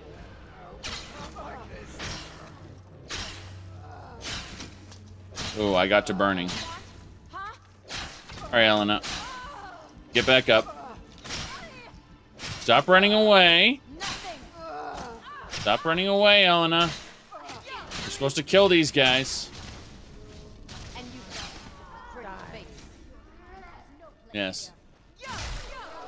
I like how they completely ignored everything. Said, the Nintendo just wanted to remake Link to the Past but turn it into a new game. Yes, that's why Link Between Worlds exists. What I'm saying is I adore it as a game, but as a story, it's incredibly garbage from top to bottom. Despite, you know, Princess Hilda being interesting, Rafio, whatever his name is, like an amazing look into a failed Link. You know, all of these pieces are just amazing and I love them. But the whole is not equal, is not made of equal quality parts. That's what I'm trying to say. And you're right, that corridor just kind of messed it. Yeah, this all just kind of fell apart. I'm about to bleed to death now. That was very interesting. So, Rumarin and Elena are quite the down. And my health is still bleeding away. Yep. Yes. I'll kill you where you stand. Yeah, but when you're talking about, that's my point though, is when you talk about the Zelda theory community, I immediately gave it a little bit of a chuckle because, like, that's what I'm associating with. Like, you're theorizing that stuff? That's your basis? So, oh, crap. Die, damn you. Nope. Nope, nope, nope. Okay. Yeah. Grabbing our followers back. We're gonna heal up Rumarin. Rumarin's not ready yet. Okay. Yeah, they have a whole army of skeletons over there.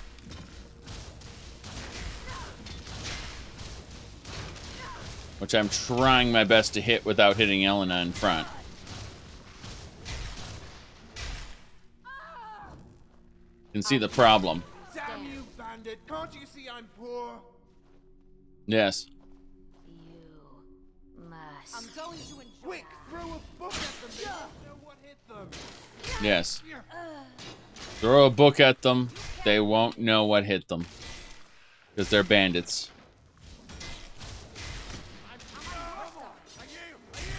I'm on your side. Okay. So I do notice my health rapidly decreasing, which is something. Yes. Rumarin is getting healed, which is nice. Unfortunately, that skeletal archer is going to cause me no end of trouble. And Elena just took 3 bolts, which I didn't mean for her to do. And you can see all the arrows plunked into us. Yeah. I'm going to have to, again, TCL through that. And hopefully be able to nuke people now. Let's see. Alright, Miss Blade Master. God damn it. All right. Nope. You can see that thing there shooting everything at me. Yep, that Grand Necromancer shade just wrecking me bit by bit. Okay. So, good news and bad news. The good news is I'm not dead. Yes. Okay.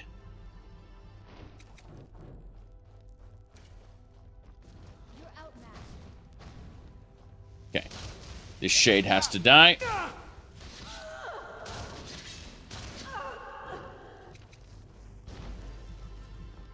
She's trying to hit me with her bolts. She's kind of failing. Which is hilarious. Okay. More magic, please. Thank you. Yeah, that Bandit Necromancer is scary. I can't do it that way. There we go. Amazing that. She's not dead yet. Skyrim belongs to the Nords. Takes care of that. All right, we defeated her. We defeated her. Oh, Elena's down again. Pick Elena up. Huh? What? Oh, that felt nice. Yes, we have to get these arrows out of her, though. Oh, jeez, that was painful. I was not expecting to find god-tier bandit necromancers. Yes. This one I'm not looting from. If she would constantly resurrect and do crazy things, I definitely don't want to mess with her. Want to get my hands on a Blade Master if possible. It's a Marauder, a Ranger. Let's see, a Berserker. There's a Blade Master. Okay. We want one of these. Yes, one of these. So, we are going to take her over to around the corner where things aren't as bad. And then we're going to see about removing those arrows. Because they're a problem. Yes. Okay, she can keep her short spear. That's fine. I don't mind.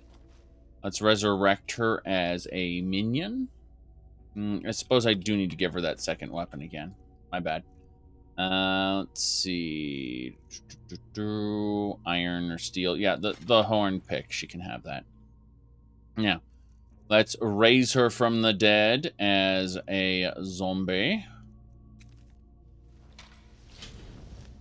Rumarin's obviously getting in the way again, making me sad. There we go.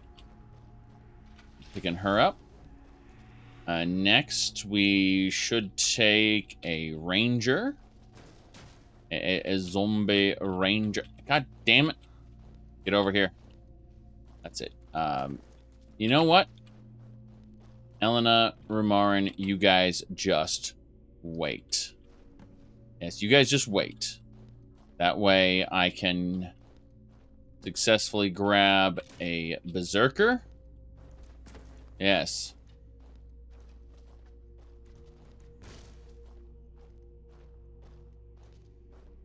That everyone's playing Skyrim. Press F to doubt, was it? All right.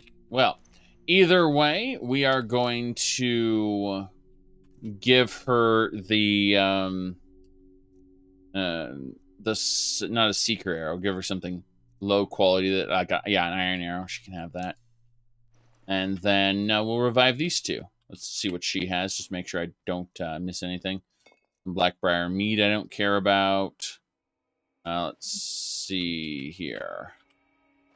Bandit Berserker. You shouted out my channel in their chat. That sounds terrible. Don't cross-promote.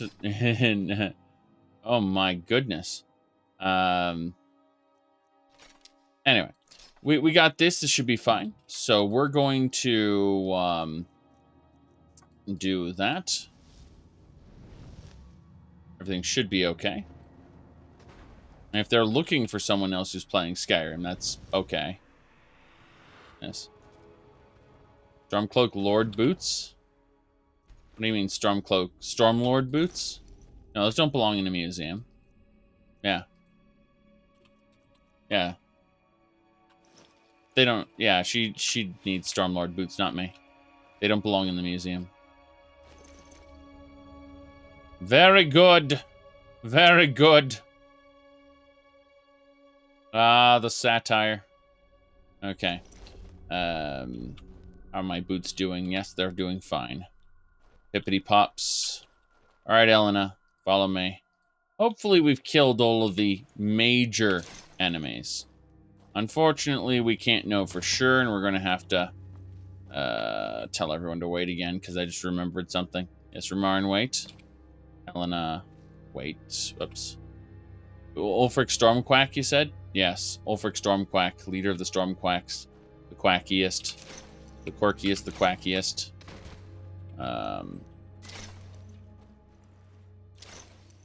So many corpses. Men, women. There are no children, though. I do notice that. There are no bandit children. Alright, so we're rolling our way up this. This is totally not janky at all. Alright, Rumarin, I need to give you all the junk, because I just picked up way too much of it, and some of it needs to be sorted. Yes. Let me see here. Are you talking about the Revenge of Dagoth-Ur? That mod by, that Nova Jam was showing off? Yeah. It was a thing. Of course, it's not nearly as bad as the Pit of Sorrow. The Pit of Sorrow is perhaps the worst mod ever. The Summerset Isle mod is kind of hilarious. It would be like a tiny little island off the coast of Somerset, I suppose. I loved how Alinor was just a series of tents. That was my favorite part. With a big castle floating over it. Alright. Nothing over there. Seeing if I can jump up it via these rocks. The Forgotten City? Hold on a second.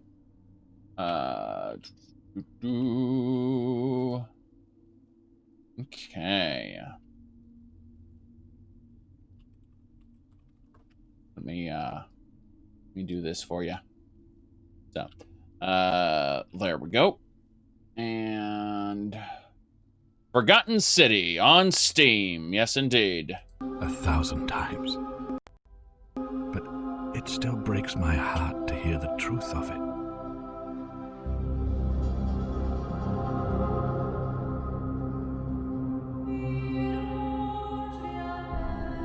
Take a look at this wondrous place. Complete strangers brought together by the fates to live out our days in a paradise we can never leave. And in all our time together, not a single crime has been committed. Our bond is as simple as it is terrifying. If even one person commits a sin here, every last one of us will die. We've come to call it the Golden Rule.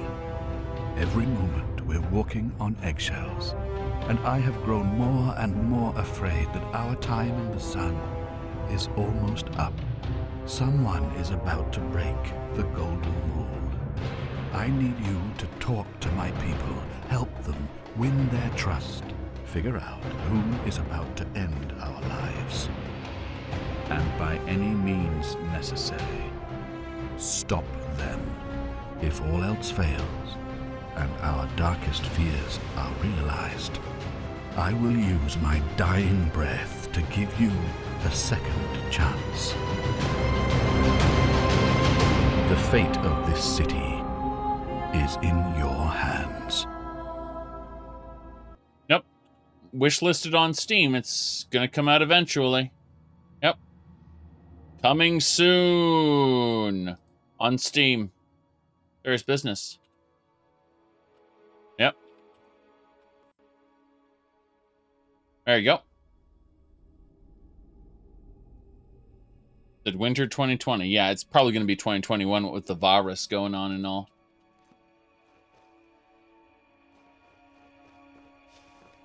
Okay.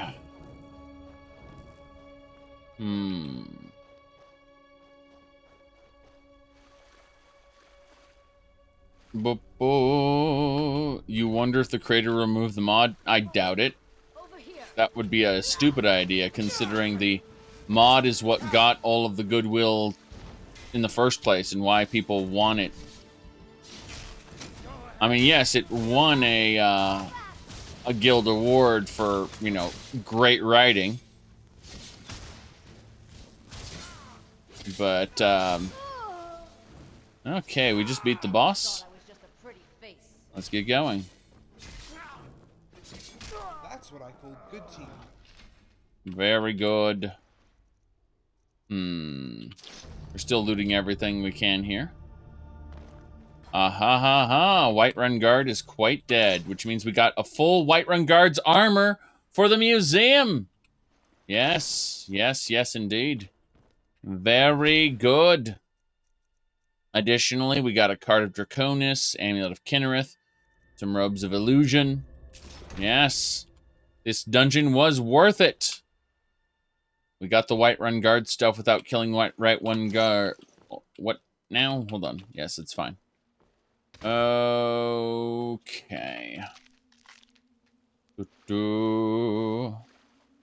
Bandit Chief. This is the big one with the ebony shield. Glass hatchet belonged in a museum, so we just found a museum item. Very good. Another Whiterun Guard is dead. It's okay, though, because we managed to get what we needed, which was everything. There are various other areas we need to check out, though. And we are going to have a chat with Rumarin about this. Rumarin, I must give you things. Wait, hold on. Hold on. First things first. So, yeah. We got a glass axe for the museum, and then we got the Whiterun Guard stuff for the museum. So, overall, very happy about that. Very happy. Unfortunately, all that armor gonna weigh down heavy on me. Mainly because I haven't put it away yet. Alright. Let's have a look at this treasure chest. I'm sorry, this treasure chest requires a key. A key is required. We cannot loot it. Not yet. Damn shame. Damn shame. Alright, let's go this way. How embarrassing. Okay.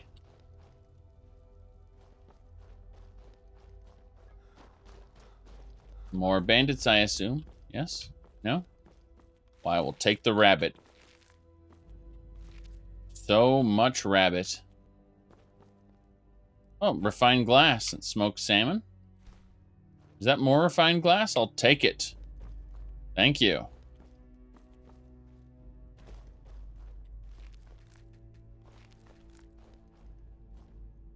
My goodness.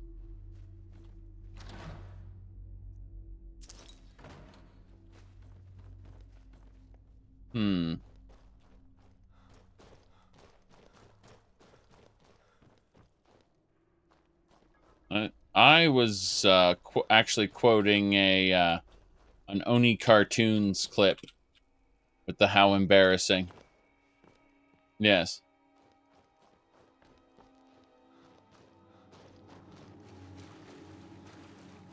Right.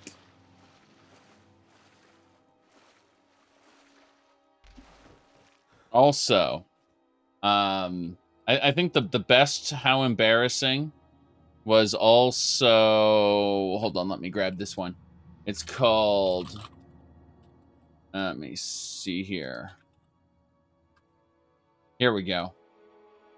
Hey Sonic, do you have the time? I'm not Sonic! I'm my original character, Blonic! Alright. There you go. Now then, we need to go this way. Wait, what? Fortitude. Fortitude! Very important. It's going to take us all the way back. Iron ore. Why? Why does Sonic have all these weird OCs and fetishes?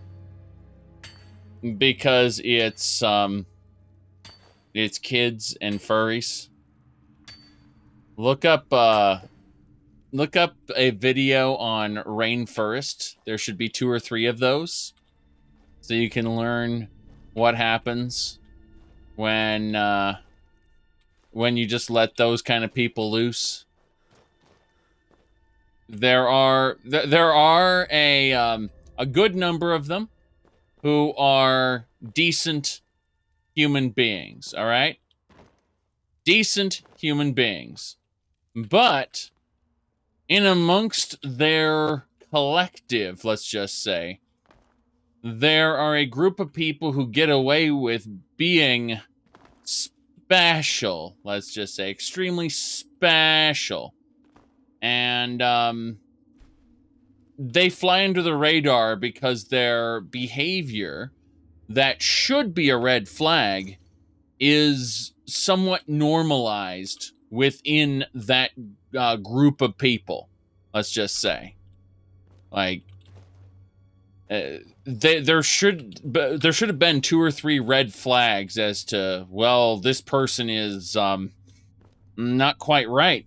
But because everyone is at least slightly unhinged, the whole furry fan base thing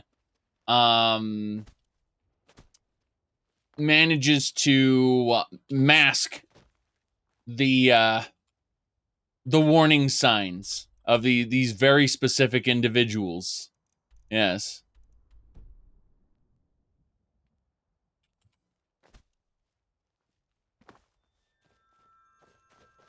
Especially the pedophiles. Because who's attracted to anthropomorphic animals? Kids! Not maybe in a sexual way, but, you know, just in a normal way. And then you end up with people who are exploiting that for their own gain, let's just say.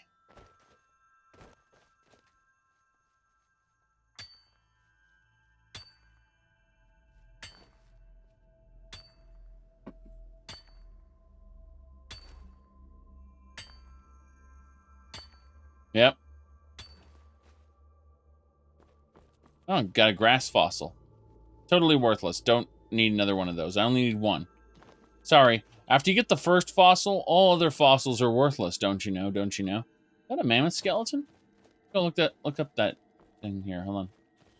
Yeah. It's a swallowed skeleton. Oh, no, there's a skeleton inside of a skeleton. Hold on a second. I want to TCL through that and see if I can actually, like, reach through the bones and... No, it is just cosmetic. Okay, that's fine. Mm-hmm. Ooh. Yes. See, I'm not saying that all furries are inherently bad. What I'm saying is that furry communities often mask individuals who are very bad people. Let's put it like that. And very often enable very bad people. It's kind of like certain gamer groups and political ideologies. Oh my goodness. Oh my goodness. Hold on. God, I can't find it now. But there was a great picture that said when I join a great gamer group, and it had the guy from Venture Brothers, the old professor, looking at all these people doing the salute, and he's going, "Wait a minute, you guys are Nazis!" Just like you know, the whole room filled with people doing the Sig Heal, and you know, it's just he's going, "Wait a minute, you guys are Nazis." There are legitimately a good deal of gamer groups that actually do hold said individuals and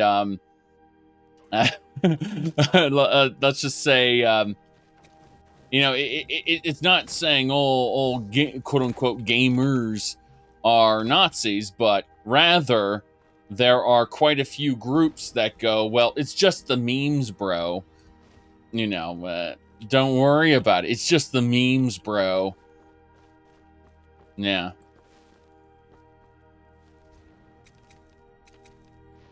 Okay. Using just the memes, bro, to try to trivialize ideologies that run contrary to your own and push your own ideologies using memes. Okay, that flame lurker just nuked me pretty hard. I think I'm gonna die. My goodness. Okay, so we're going with the fortification. Resistance. Ah, jeez. Come on. Yeah. Okay, good. My zombie will fight it. Oh, that's not a zombie. That's not a zombie at all. God damn it. What are you? He keeps backing up. And he keeps repositioning. Do you see that shit? Okay. That's better. Grab the fire salts and run. Kaboom. Yes.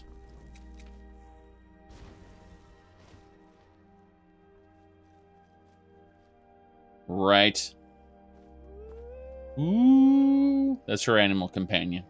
A zombie with an animal companion. That's right. That's exactly what we wanted. Oh no, speaking of an animal companion, in the window there's a creature. It's stalking. See that? You see that? Right there? In the window. Yes. Yes, indeed. It's a monster, yes.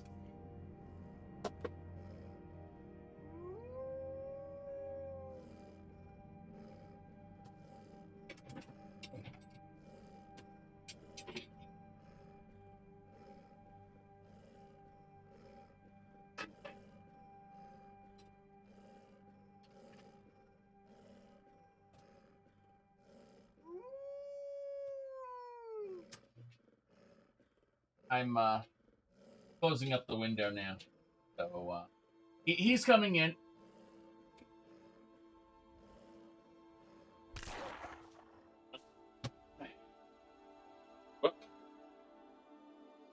Okay. So, this guy right here. Yeah, this guy. Yes.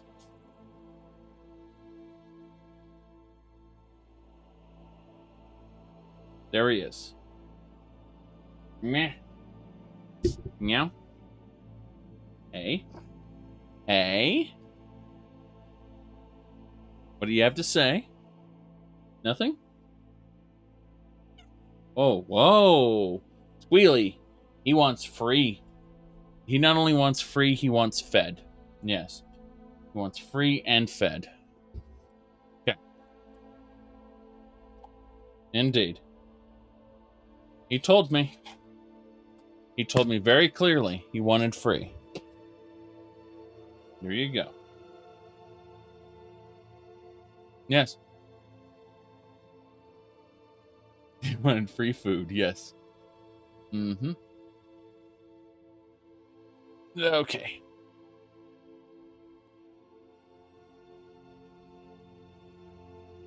Very good. I need to pull the cat over. That's with that. All right, we should be good to go.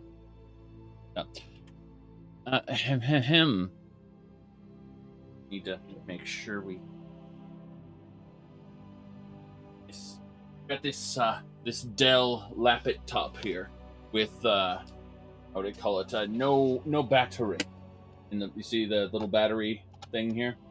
That this is a Dell Lapit top with no battery, and we've been messing around with it, installing different operating systems on it, checking out things. But it was in the place he wanted to be, so we had to move it. All right, that's fine.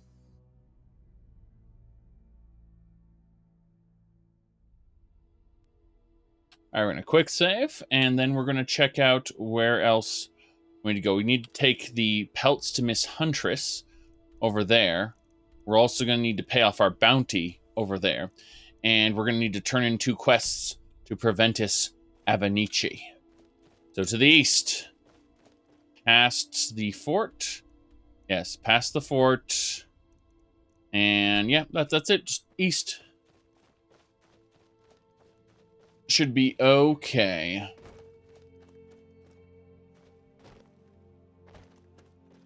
Aha.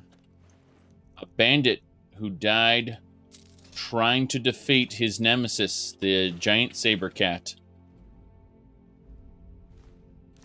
Hold on a second.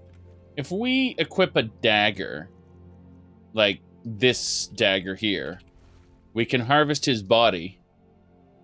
Excellent. We did it! We got some meat. Human meat. For the best eatins. Yes. You need to be equipping a dagger in order to process human meat. I don't know why. It's just a requirement. Looks like we got a plague wolf versus a rhino. We are going to kill the rhino right now. Yes.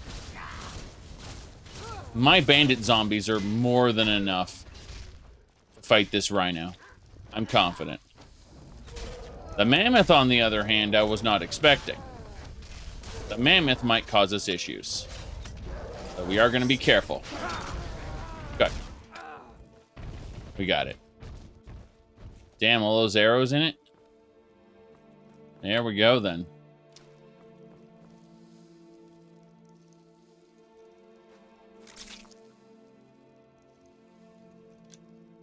Very, very good.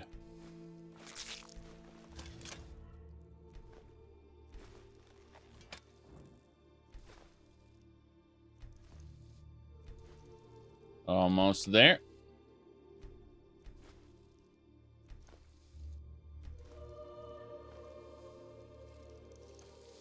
All right. The real victim was that rabbit. Not even joking. That's the ranger. She attacks from a distance. She's actually pretty good at what she does. Then we've got our blade master and our berserker. And they're all pretty good. Is that a troll walking down the road? I'm pretty sure that's a troll walking down the road. Yeah. It's coming over here. I'm pretty sure it's coming over here. Or it attacked something. Oh, there it is. Yep. Yeah, it's just a lesser troll. Okay. Well, everyone's going over there, I suppose. I'm going to talk to Elena really quick before she goes and rushes too far in. I'm going to give her some of these mammoth parts. Oh, boy. The feet, the legs, the mammoth sections, some rhino rib cage. Oh, boy, all good stuff. Pelts. Yes. Wow, I took 1,000 septums, and we've basically doubled that now. I'm rather impressed. Oops. Give me back my alchemy ingredients. The alchemy ingredients are pretty vital. Okay. Very good. Victory is ours. I wanted to say that.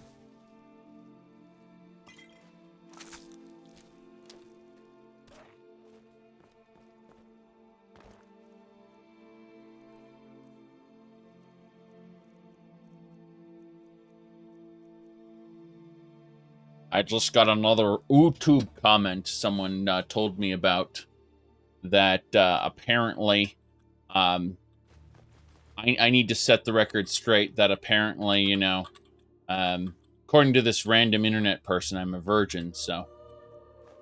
Wow. You know, aside from the fact I've been married for 10 years. That would have to be extremely dull. Holy shit. Okay. Well, let me see here. I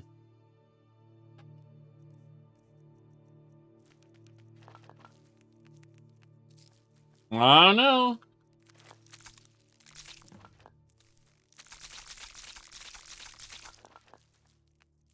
Something tells me you're not a monk. You were married before the internet knew you? Yes. It's true.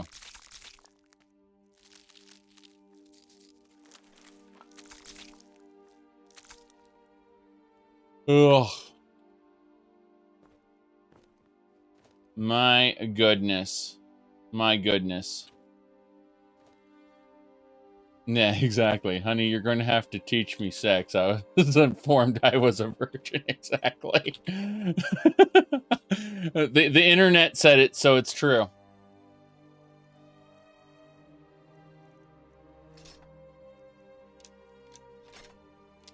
Now, it was kind of funny. Remember that one time, like a while back, I was showcasing the Terrible Lovers Lab mods? Someone said, yeah, and he's married, and he's showing off that stuff. And people were like, oh, wow, okay, so that's even worse. It's like, how is that worse? Have you seen, you've never heard her comments on those mods? All right. Let's move on, however. Right, Rumarin? Remember, when in doubt, aim for the crotch. There we go. Let's go. Exactly, as Marin has those mods. You don't think I've ever had her on video? She's been in a couple of my World of Warcraft videos back in the day, but she didn't feel comfortable being on camera, and you know, I convinced her to try it 2 or 3 times, and she decided she just wasn't comfortable. So I was like, fair enough. You went above and beyond and actually tried it. And, you know, you didn't care for it, so I'm not going to force you to do it anymore. It's that simple. Yes. Exactly.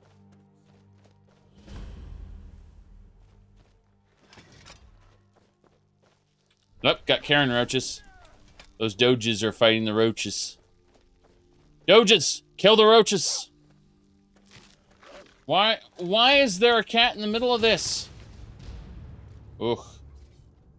Imagine having a stable and monogamous relationship. Well, we say stable. We have fought on a couple occasions. I don't think we've fought since the big move, though. I think a lot of our earlier disagreements were in the Colorado, not Colorado, or in the California situation, which was vastly different from the Colorado situation. Let's just say. I think that California makes you crazy. Kind of, yes. Moving is an extremely stressful activity. Yes. Yes, it is.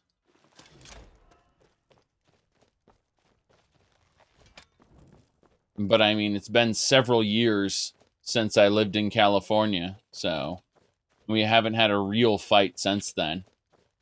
A couple minor disagreements, but, you know, that's easy to shrug off and, you know, move on from. Oh, hello, bear. Let me see here. California is special, to say the least. Yes. Yes, it is. My goodness. You said, what is the worst? You asked, what is the worst city to live in the U.S.? I don't know. I haven't lived in all the cities in the U.S., so I couldn't tell you. But out of where I've lived, I had the most interesting experience up in the high desert of California, specifically over in the Lancaster Palmdale area. I lived there for a couple years, and it was It was not great. How should I say this? The first year up there was very good. And then the second year was terrible. Absolutely awful. And that's because the whole place, over the course of the first year, started to go downhill. And so by the end of the first year, just, you know, we didn't even notice it, but like a lot of people, I don't want to say they were exiled from Los Angeles necessarily, but that's how it went. They didn't have their they didn't have enough money to stay down in LA, so they moved up, and the results were pretty bad as a result, because we had this nice, thriving desert community turn into basically a ghetto over the course of a year. And yeah, the police up there were not ready for it. Oh well, must have run off. Yep. So I was quite happy to get out of that place. I was renting during that, thank God. I can only imagine actually having bought a house there and having to install bars on the windows and stuff like that. Like, Oh, we got a flame lurker. Flame warrior, actually. He's low level. Okay, I think that's an animal companion. Yeah, it's an animal companion. Turn your home into a fortress today. Yes. Something like that. Kaboom! Okay. But yeah. I've lived in everywhere from Eagle Rock over to Irvine, over to the Burbank area, like up and around, all around the San Fernando Valley. Like I've lived in all sorts of areas around LA, in LA County. But I've got to say that the worst experience was the Lancaster Palmdale situation. Let's get that arrow out of her. Hold on. Yes. That was the worst situation, where it, again, we got there, it was all right, and then just literally over the course of the year, it turned into a ghetto. Not a literal ghetto, but there. We went from it being stable to hearing gunshots and having drug dogs regularly sniffing through the different locations and stuff, and like, oh boy, this is exactly the kind of thing we wanted to move up to when we thought about away from the big city, but still within range of stuff that we wanted. And that was the whole point of the Lancaster Palmdale area. Was it was within range of everything we wanted, but it was far enough away from the big, LA hustle and bustle, the cramped streets and everything. That was the whole point of moving up there, was we were going to get away from all of that and have an area that we could live in separately from the hustle and bustle. We still went to the San Fernando Valley, but it was easy enough to get to. And it turned bad. And we moved away from that point. But we've been outside the US several times. Though I would prefer not to go over all the places I've been. My extended family is basically from Ireland on one side and Scotland on the other. As far as my immediate family goes, pretty much all in the United States. So, not a problem. Tend to go to Mexico more than anything else, really. You know, cruises and things like that.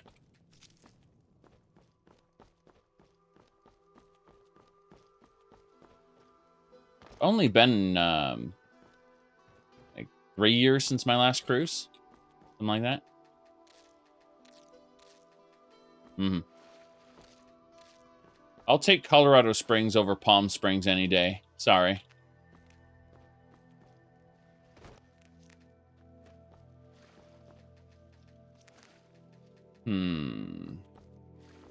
All right. It is 7 p.m. We're gonna go rest out in the tent before we come back.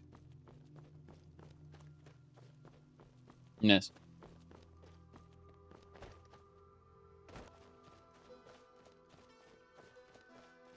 Ooh. All right, so we are going to rest here. I'm not actually a fan of the UK. It's I find it's too humid on average for my liking. That's just a personal opinion. Like not yeah,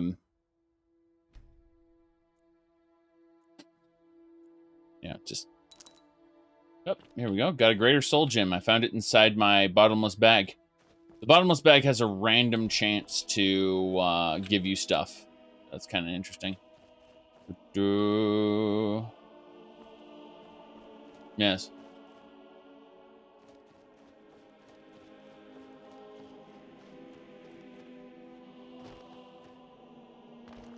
Let's see. With the weather heating up, you're not going to want to live in a place not designed for air conditioning. Depends on where you live. There are some areas where it's cold most of the year, and you just won't care. But, yeah.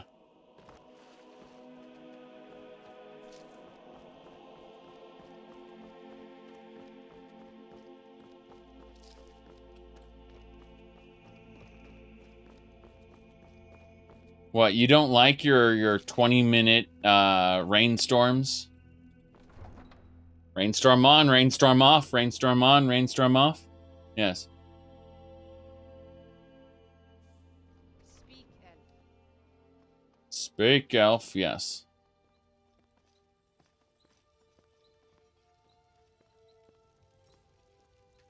So the UK has historically not needed AC. Well, for a few months a year, you kind of did.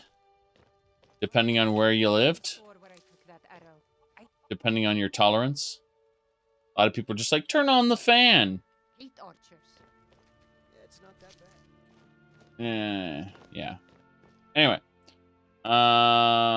Let's see here. You said Irvine's basically the quintessential planned community. It's, paving is so even it freaks you out. Oh, well. I was mostly at Irvine to deal with UC Irvine students, and you know, Blizzard was basically a stone's throw away from that. Very easy.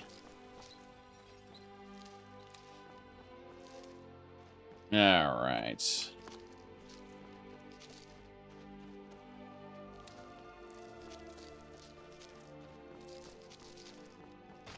Let me see here. Oh, yeah. We need to go find Miss Huntress. Alia the Huntress. Where are you?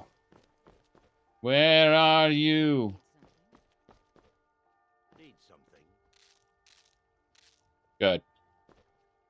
Divine smile on you,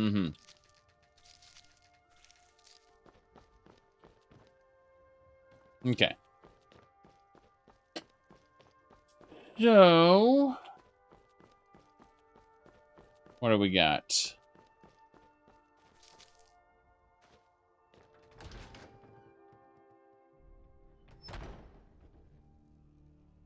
There she is. I just jumped on the fire pit. Walk on the coals, bare feet.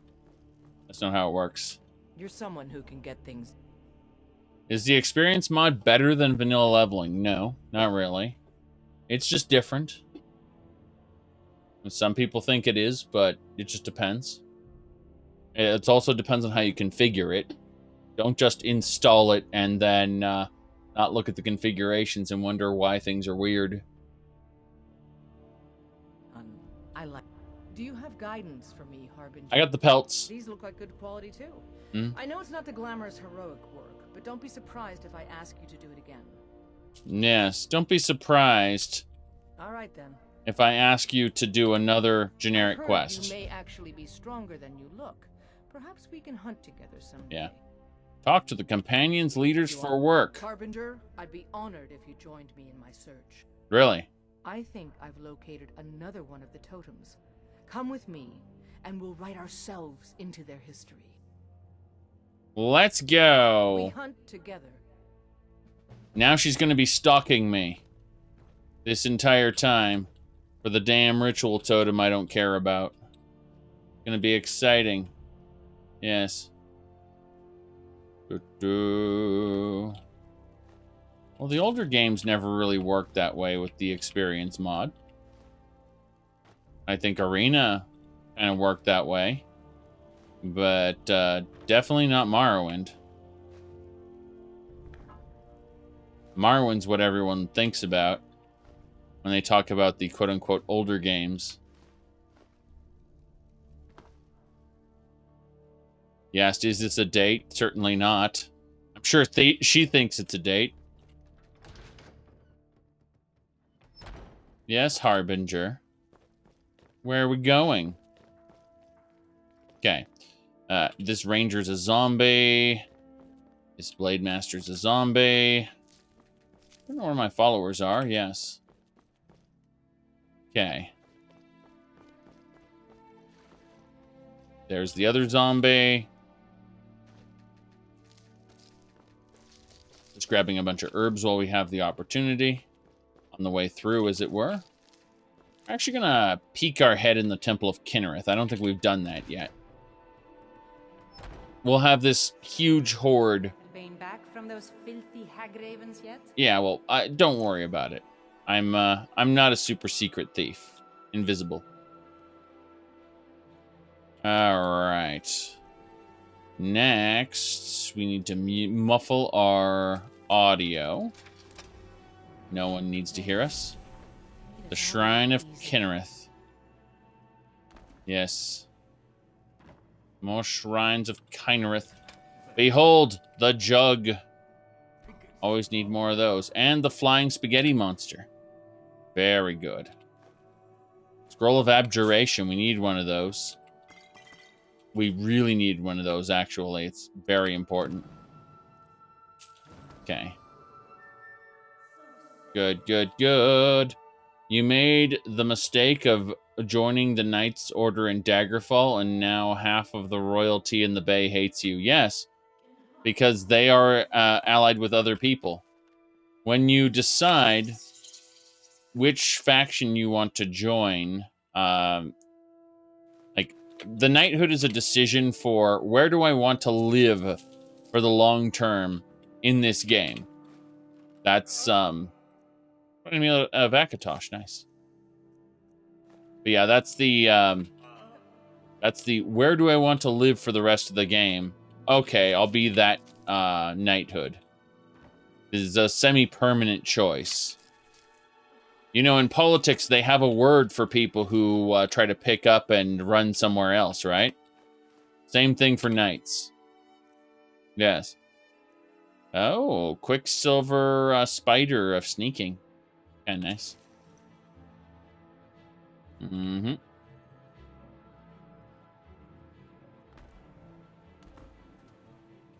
Yeah, the guilds, the Fighters Guild, the Thieves Guild, the Mages Guild, and the Dark Brotherhood are Iliac Bay-wide organizations. But your religion... Oh, speaking of which, holy water, yes.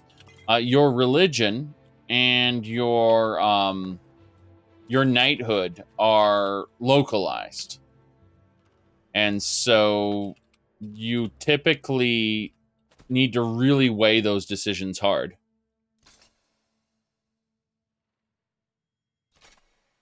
There might be small bits of, like, you might find, for example, a Dibella temple outside of Maneva, but you know Maneva is the home to the Dibellan faith. So it's very difficult to find those temples scattered around the wilderness and different towns. Otherwise, just yeah. Either way, we got a couple museum items here, so already very good use of this. Are you in trouble? Is that why you're sneaking like that? They said. Very good. Very good. Mm-hmm. The first temple and the first knighthood. Oh, God, you joined Kynareth? I don't think Kynareth even has a potion maker, does she? Meaning that the Dark Brotherhood's going to be your only shot at potion making unless you install a mod that, gives you general potion making. Yeah.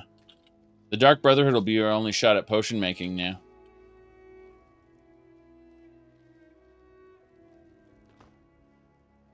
Okay.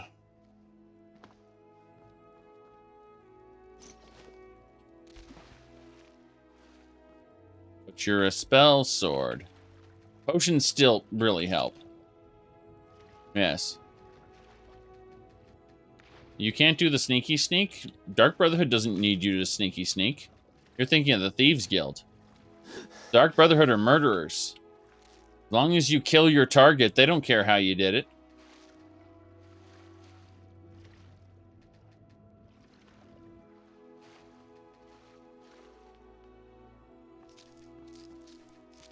You'll literally get a quest that says, the bitch needs to die, I don't care how.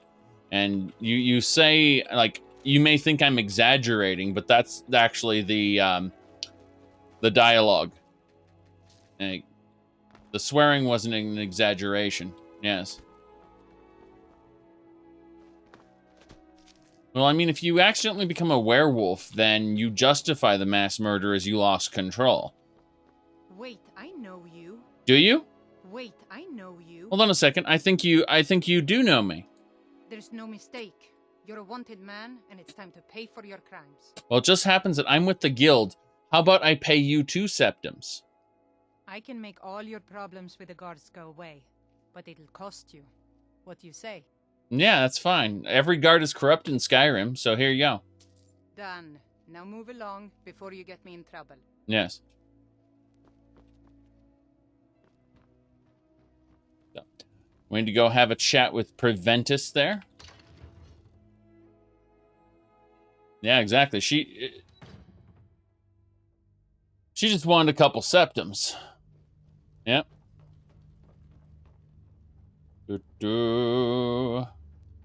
Let's go. We're wearing our Speechcraft outfit. Adventurer. Alright. Oh, I see how things are. I see exactly how things are. Let's do that there.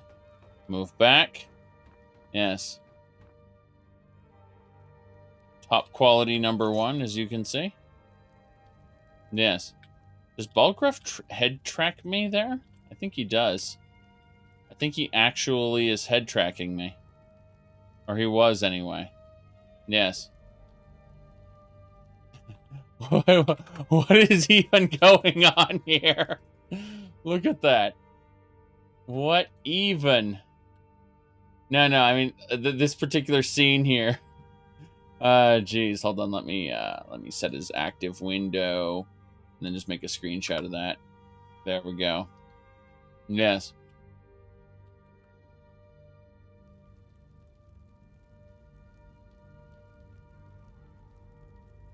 Okay.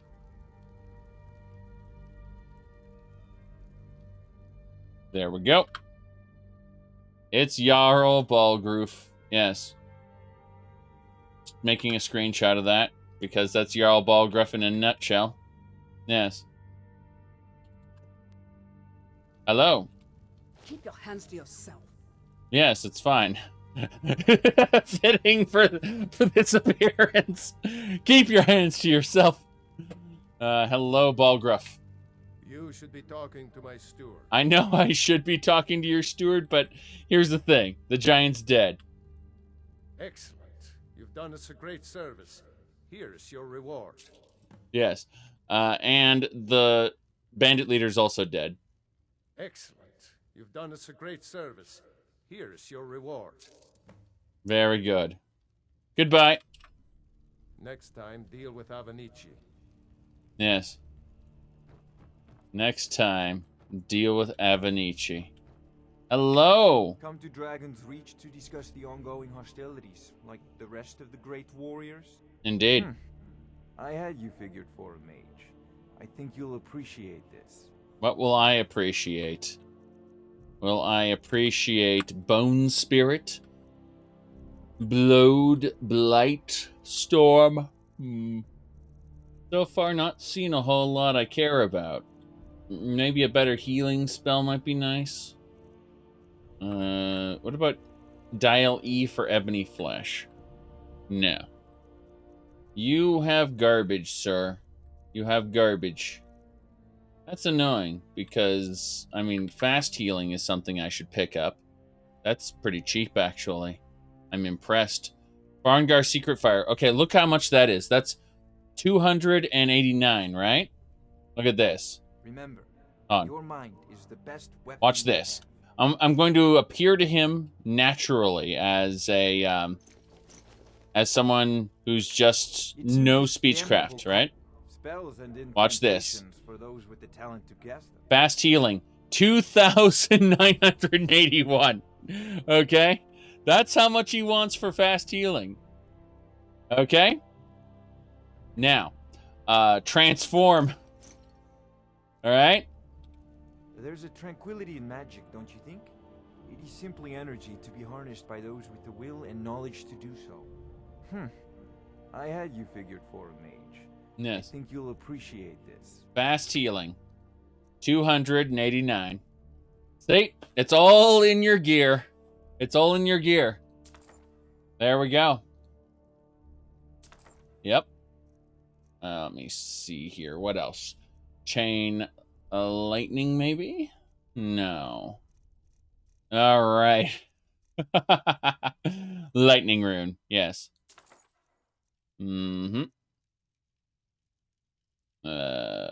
Kato's recital. No, we don't actually need that. Perilous path. Poison cloak. Might be nice. Let's see. Power of the master. What about lightning? Or hold on.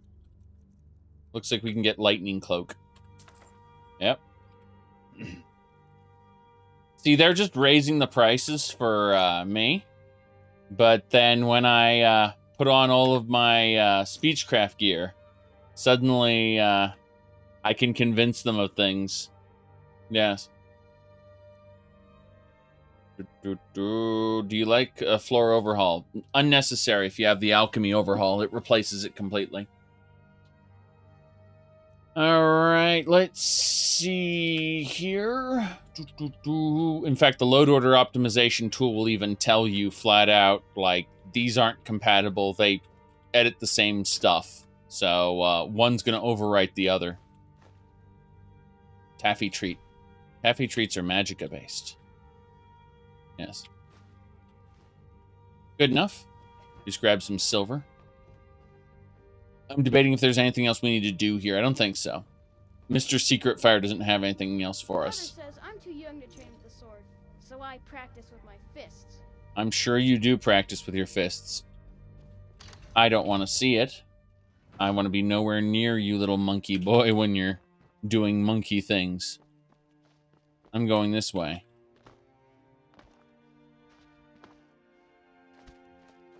Yes.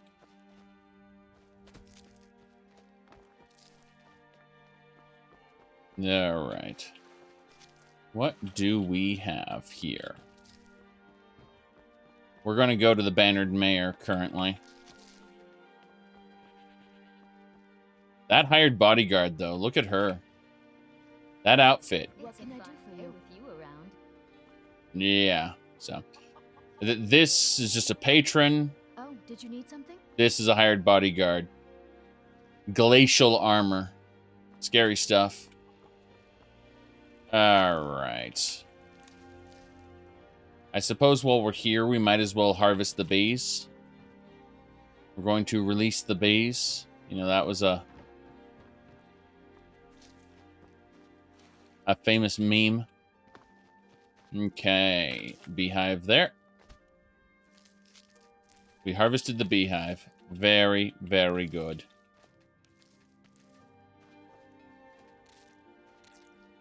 Mm-hmm.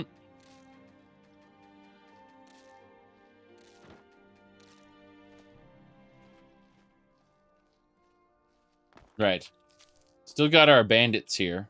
Bandit Ranger, Bandit Berserker, Bandit Blade Master. No idea. Oh, wow. Steel mace there. We'll take it.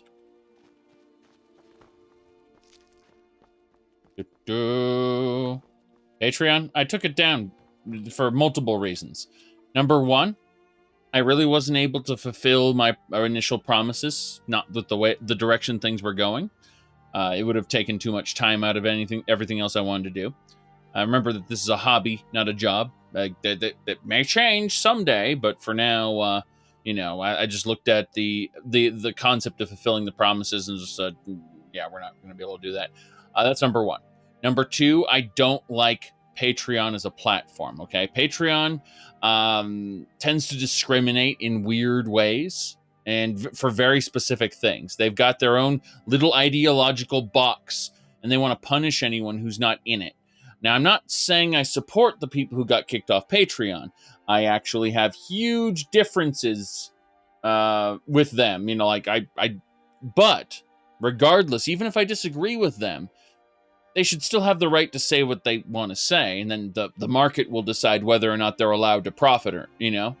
So I'm looking at Patreon constantly, you know, discriminating against certain peoples based on their views that have nothing to do with what they put on Patreon, by the way.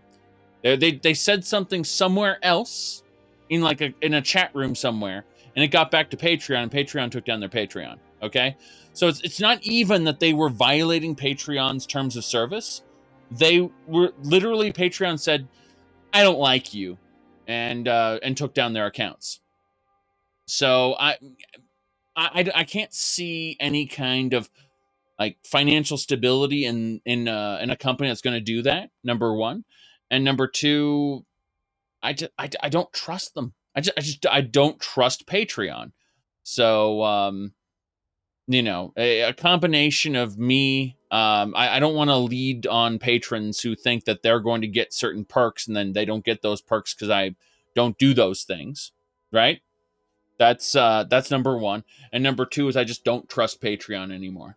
So the combination of those two is why I took it down. Yes. But, yeah. I was going to say that it's okay. Patreon can keep being the way it is as long as I'm off of, you know, off of the platform. Like, they can keep doing what they want to do. It's fine. So, yeah, exactly. I was going to say, some of the people who've gotten the boot from Patreon probably deserve to get the social shunning, let's just say. The consequences of their actions, people going, I don't want to do business with you. I don't want to deal with you. Like, a lot of those people deserved what they got from a social level. But the idea of having a company discriminate against them arbitrarily when they did none of that questionable shit on the Patreon platform itself, that shows Patreon can't be trusted because, you know, today it's them, tomorrow it might be you. You know, because you accidentally said something in a tweet, or on a live stream 4 years ago, 5 years ago. See what I'm saying? Nice, there's a little horsehide there. Little cash there. That's a tiny chest too. It's like a foot locker.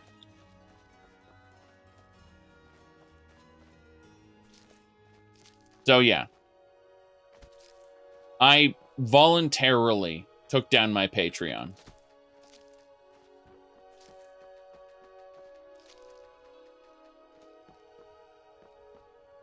All right, so let's see here.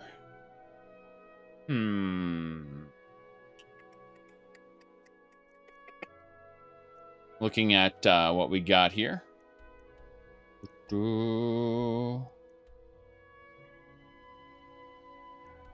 Okay. So, where are we going now? Bloodworm Helm. Let's see here. Guardians of the Divines. No. I turned in my stuff. We got to go with the Bannered Mayor. Are there Patreon alternatives? Yes and no. There's Subscribe Star, but it runs through different things. There's nothing that quite fills the 100% role of Patreon, though. Yeah, I will. Come on in. We got I mean, really, if you want to donate to me directly, that's great, and I appreciate it. I will probably waste that money on liquor and video games and other things that aren't of much practical use to anybody. It's called the what I call the disposable income is what comes from the YouTubes and the Twitches and the donations. As far as the let me see here. But yeah, I mean, if you want to subscribe or anything like that, that works too. Like Twitch subscriptions are helpful. But just saying, we have multiple ways of going at this. Most people though just watch an advertisement or two, and you've helped me out basically. Okay. Hello, Hilda. How about chopping up Yes. some wood for the fires?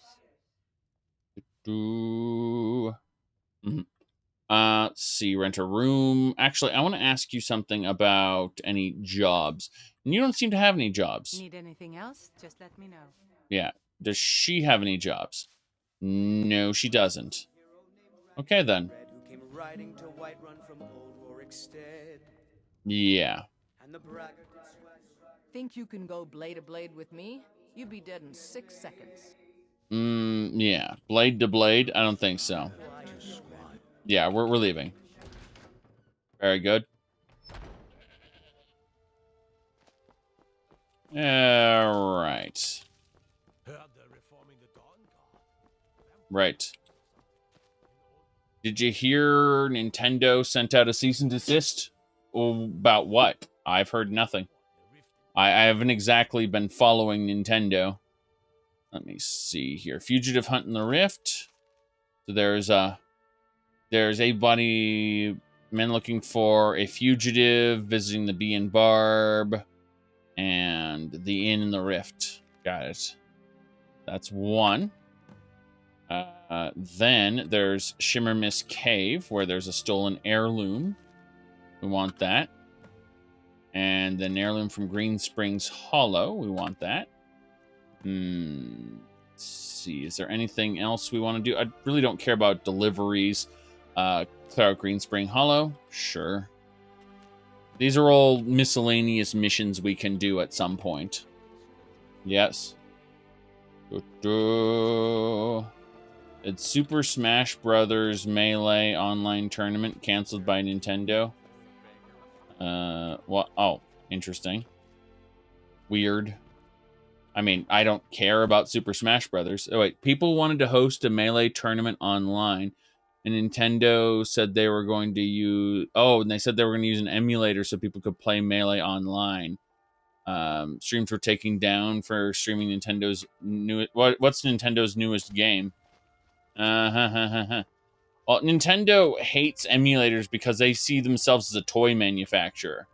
See, Nintendo sees themselves as a toy manufacturer, and if they're not selling the actual physical toys, they see that as as an attack on their platform and their money-making stream, basically.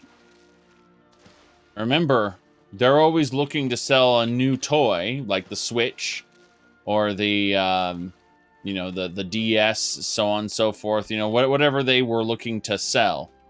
A physical product. The Joy-Cons, for instance. Joy-Cons. Holy fuck. What a name. Correct. They did begin by selling cards. They were a card shop in Japan. But they've always seen themselves as a toy manufacturer. And they hate emulators. Completely. Yes.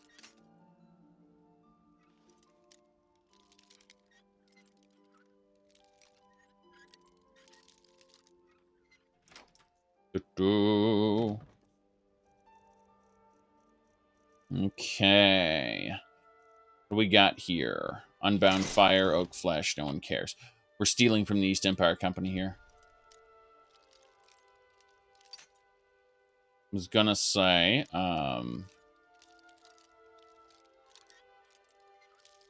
Nintendo really hates emulators, and they hate the advertising of emulators.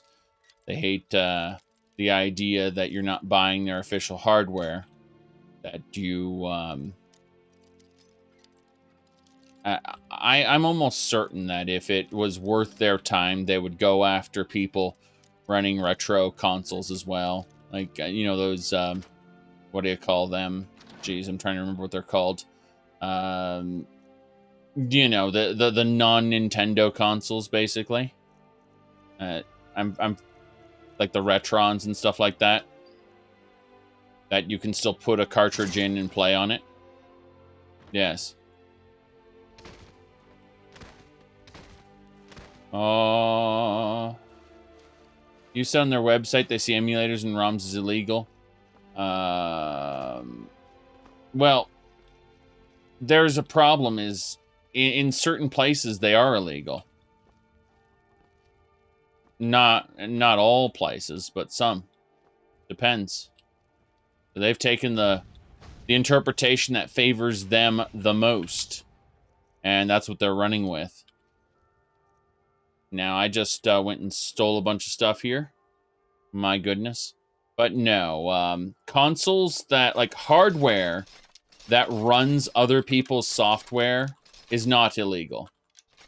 Like, if you have a, if you made your own, like, Raspberry Pi system that runs Nintendo games, that is in no way illegal, but it can be viewed by Nintendo as a misuse of their intellectual property, in which case a legal dispute might occur. And that's the main issue is who wants to fight Nintendo in court over a live stream. See, that's where it kind of ends, is no one wants to bother. It doesn't mean enough to them to actually contest Nintendo's statement that, well, you can't be doing this. Yes.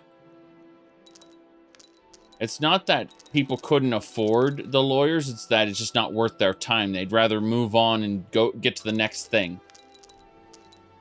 It hasn't, like, no one has come up who's flat out made a stand on that, because it's simply seen as a waste of their time. Why support Nintendo when Nintendo doesn't want to support you? It's why when they were copyright claiming all the YouTube videos in the past, I refused to cover any Nintendo content. And when I did, like I did a video on Breath of the Wild, not the newest Breath of the Wild video, but when it was newer, I was actually, I played Batman music and I played Star Wars music, knowing that two separate companies would copyright claim those songs, and that Nintendo of America, Nintendo of Japan, and those two song companies would all get into a big fight, and no one would get monetized, basically. But yes, the distribution of ROMs is illegal. You should technically be putting the disc in your drive and ripping the ISO yourself. putting the cartridge in a cart reader and ripping it yourself. Now, I do not have a CD-ROM drive in my PC. I have an external CD-ROM that I can use if I want to, but for the most part, I've already ripped all the things I want to rip, and everything else may or may not have been obtained under completely, totally legal means as far as you know. Yes. But I own all of the consoles that I emulate. Not joking. I just have them in storage right now because while I have this PC, why not? 3 companies? Yeah, 3 companies do a little fight and then no one gets the money. That's what happens. If you... sometimes... the companies can agree on a distribution method, and it's a pre-baked agreement, so you'll end up seeing the money going to a specific spot, but they just will stop running ads entirely if it and no one gets the money if you spread it out like that. Now, as far as the oh, by the way, YouTube recently changed their terms of service now. They have declared their right to run advertisements, which means even if you specifically decide that you don't want ads on your video, they have the right to run those ads regardless. They've asserted it in their terms of service. Although word is they've been doing this for a long time. You know, if you turn off advertising, they'll show you a video anyway. They've just changed the terms of service now to show that they have this legal right and you can't stop them. Melar Seloth. Okay, so apparently I killed some bandit there and I need to collect a bounty. I need ebony flesh though. And that's actually what I need. So I'm trying to figure out if there's anything else I want to do at the moment. I have to return to the lady over there in Riften. I'm still looking at this list of things I need to do. Okay.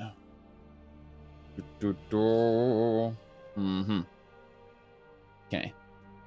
So, collect the bounty. I don't need to collect the bounty from Skuld right now. Though, assist the people of Falkreath. Haven't done that yet. He's returned to Shadar. Shadar's in Riften as well. Let's see. Clear Serpent's Bluff. I'm just kind of clicking on all the things I could pretend, like the busy work I could do while I'm doing a bunch of other stuff. So, Sky Shards here. Return some books to Latoria. Okay, so ask Finis about these. There's some more Sky Shards. Red Eagle's swords in the wrong direction. All right, that's fine then. Based on what I want to do then, I think we should have a look here.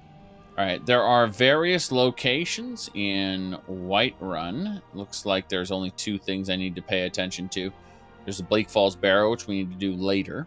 There's also the War Pick, which is in Shimmer Mist Cave. I probably should go over there right now and deal with that. So I'll go over there. I'll get the item I need. And how much does a better CPU help with modded Skyrim? Oh my, does it not? Skyrim's kind of sad. Let me open my system monitor here and show you exactly how Skyrim is wasn't programmed very well. Let's just say. Let me pull it up for you. So, all right. In order to show this accurately, because the menu's frozen right now. Okay, we're out of the menu. I'm going to quick save it before I do this, just in case the game crashes. And I'm going to actually Alt-Tab out of this and just kind of leave the game running. So we're going to do that right now. And you're going to see how It uses up 30% of my CPU. Okay, that's Skyrim out there adventuring. It's not getting any better than that. Nope. See what I mean? Looking at the system monitor here. See the problem?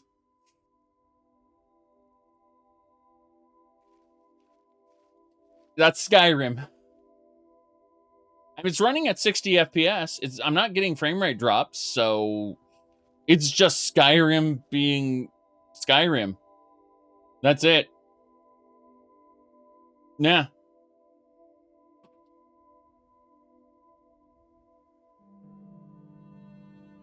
It chokes on the software level before... Yeah, correct. I'm running this on an NVMe SSD, an M.2 drive. That is true. All right, we are going over to the Steel War Pick. Yes.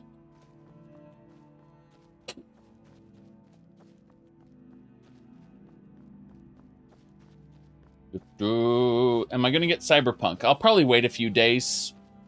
I'm not a Cyberpunk fan. I'm a fan of Shadowrun, specifically. So... Whoop, this is an escape troll. I need to kill it. Hold on. We almost got him. Is this what you want? Again, my followers got this. Takes care of that. Good. Let's harvest the troll. I was going to say that Cyberpunk might be good. And I look forward to seeing other people play it. And after seeing other people play it, I might pick it up myself. But, you know, I enjoyed The Witcher 3. However, with all the crunch and turnover and delays and stuff, I can't guarantee that Cyberpunk 2077 will be of Witcher 3 quality. Might be better or worse. Might be just the same. I don't know. But either way, I'm not really inspired because the source material isn't super exciting to me. So I'm just waiting for other people to play it, and I'll have a look in on them and go, oh, this looks good. This looks something I want to play. Or not. But I've seen a lot of preview material, which hasn't really sold me in either direction. Just like, okay. Oh, who are you? Hold on. Did you just kill a skeleton? Wherever the Daedra hide, the Vigil of Stendarr will cast them into the light. Yep. Bloody skeleton. Mighty steel sword. So he just killed 3 skeletons. And he charged off to fight some... Must have run off. Oh no! Oh no! You know what they say, everybody. You know what they say.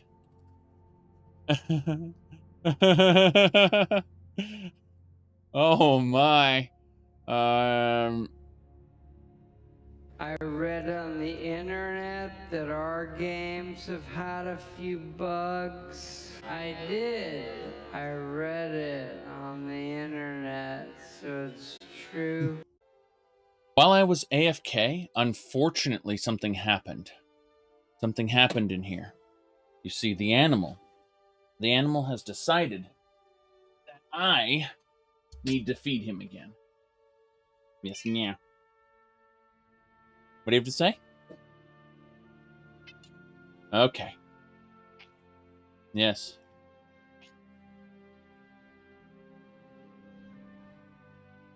Meow? Meow? Okay. Yes. Yes. Yes.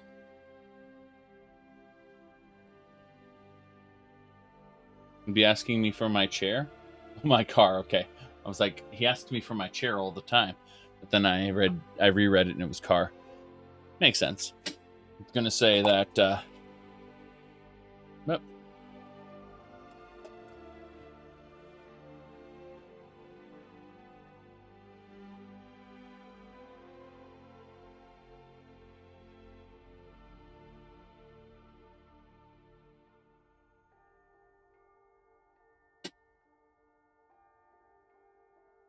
Thank you.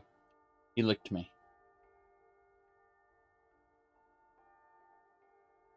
Licked me again.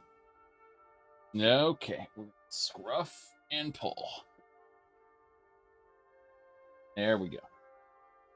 If you don't do the scruff part, he has a tendency to nip. Like, don't do it. Don't grab me. So, I have to do the scruff part first, and then he loses his will to nip. Alright. Let's harvest this troll, shall we? Huh. The troll will not be harvested. He has transcended. I'm going to have to change his location. Hello, Mr. Vigilant. I'm going to move to player. Stendar's mercy be upon you, for the vigil has none to spare. Right. Disable and enable. There we go. We fixed him up. Fixed it right up there. Fixed it right up. Very good.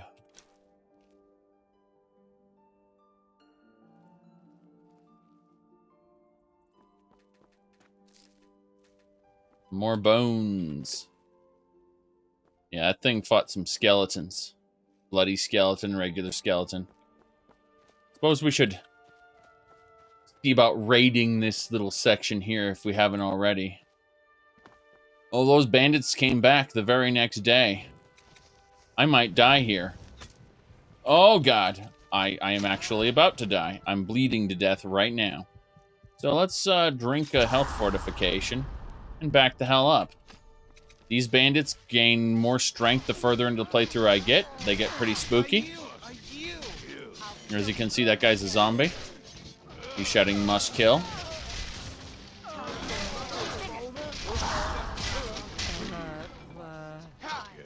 Okay. Yeah, that's a Frost Atronach by the enemy. Enemy's Frost Atronach. We got it. Alright, they still got a swirly cloud of death over there. As you can see, it's pretty spooky. What's my bandit ranger doing his job? You have to be careful. This guy could kill me. He's a warlock. Got him. He was a summon. Okay. Damn it. She's shouting mercy, but she's actually waiting for that cloud of death to kick in. Yeah. I need to drink a draught of fortification, another health potion, maybe. Jeez, this is terrible. Yes. Look at my health. It's bleeding away. Yes.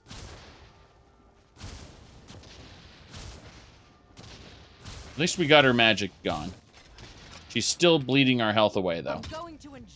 Oh, she's about to hit. Potion of health. Go! Yeah. She's trying to use terror. And it's super effective. Oh god, the cloud of death just murdered me. Yes. There we go. Did not work. I was murdered by the cloud of death even after I killed her. Yep. That whole section is filled with super powerful bandits that are threatening to overthrow Whiterun. And every time I kill them, there's more. Look at that huge pack of them. Serious business. I yield. You see, they immediately terrified my followers. That was the first thing they did, is they used an AoE fear. And then they immediately shot me with an arrow that killed me instantly. That said, I wasn't wearing armor that second time, so I could probably fix that a bit. Yes. That is pretty terrifying, isn't it? That's why we're going north to get ebony flesh.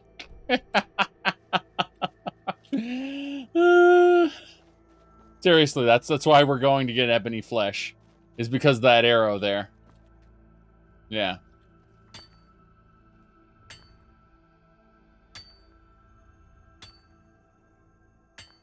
Hold on. I did it wrong. It's supposed to mine like this. When I see that plant kind of growing through it, I think of this as like Zerg creep pulsating. That's just when I see the grass growing through it. I love the concept of not only Zerg creep, but also the creep in, oh god, what is it? I'm trying to remember what it was called.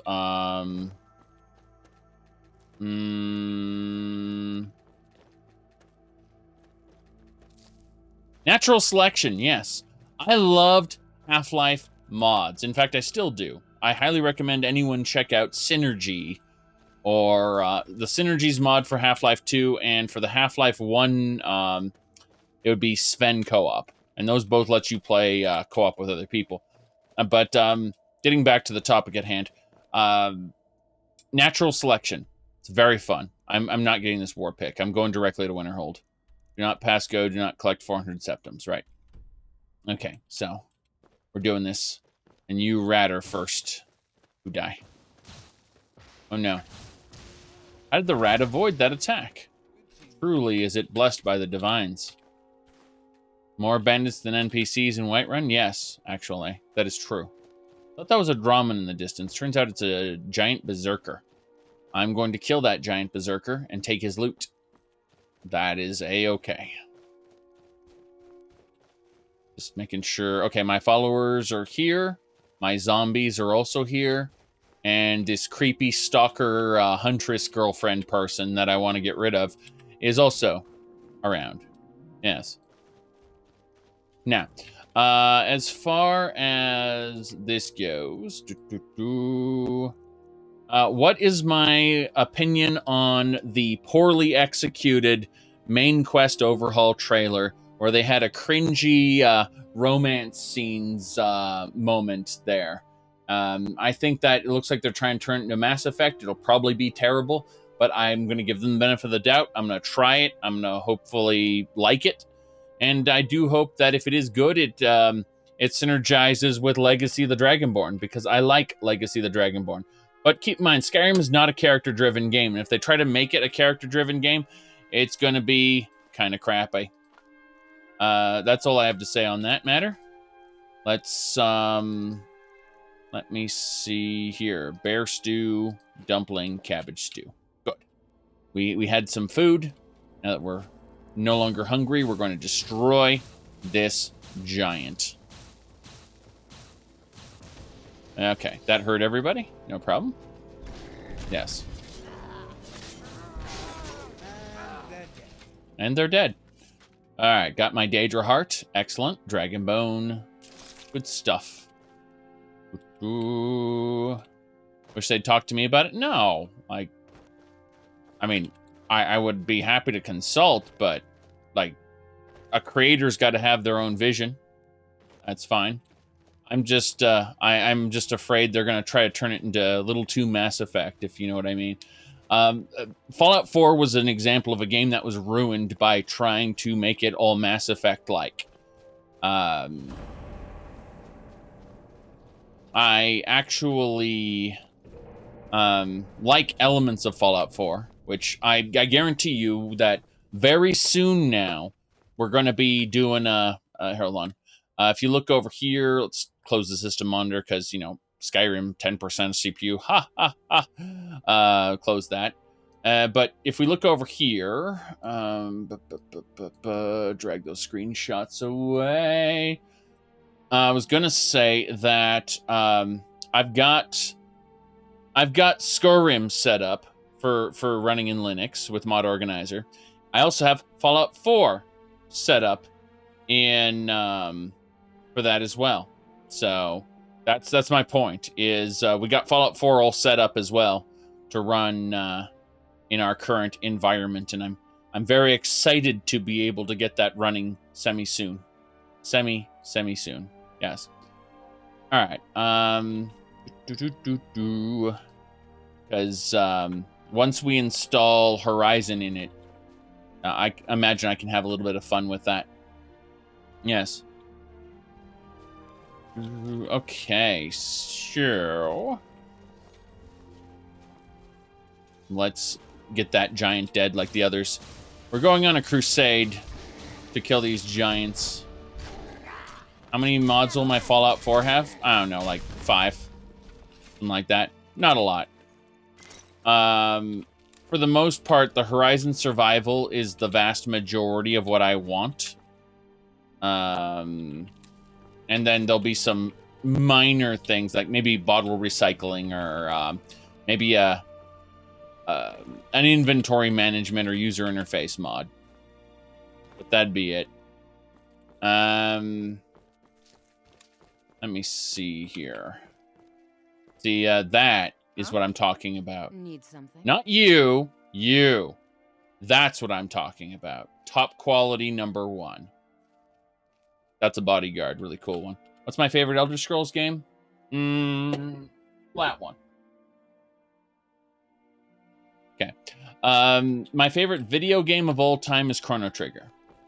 Absolutely Chrono Trigger. Chrono Trigger is a linear JRPG that at one point it stops being linear and opens up and gives you the freedom to go where you want, when you want. And depending on what side activities you choose to do, will give you a different ending or edit elements of the ending if it's the same one. Yes. Yes.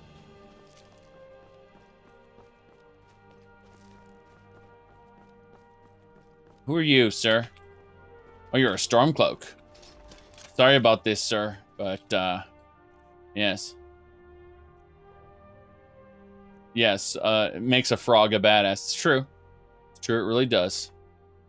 So let's go over to this little fang here. Hello, sir. Where are you going? What are you doing? He doesn't even know what he's doing anymore. He's just standing here like an idiot.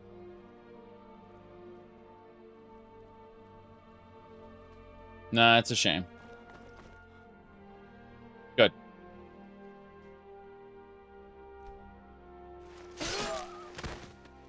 No big deal. I just want to harvest his body. Figure out... Oh, he's got rebel armor. Stormcloak cuirass with sleeves. Don't care about that. Let's find that totem shield, brother. Yeah, this is the creepy lady who's following me. Rumarin, Elena. Talk to Elena. Okay. Let me see here. Yeah, Elder Scrolls 2 Daggerfall is by far my favorite Elder Scrolls game. But it's very, very important to understand that what you'd come for is not the same as like what you'd go for when you play Daggerfall is not the same thing you'd go for in order to play, say, Morrowind, Oblivion, or Skyrim. Those three games are, you approach them in completely different ways. Now let me see here. Now,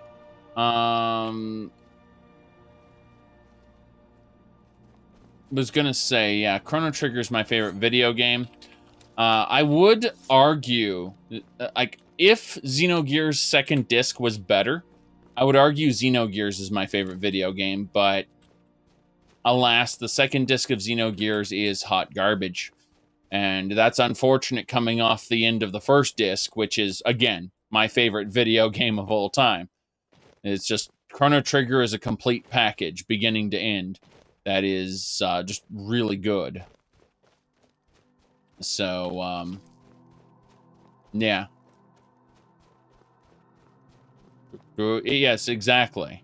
Exactly. If this game was better, it'd be the best of all time. Correct. As in, I'm tempted to say Xenogears is my favorite until I remember the second disc, like the basically the last third of the game, in which it goes downhill, basically. Yeah.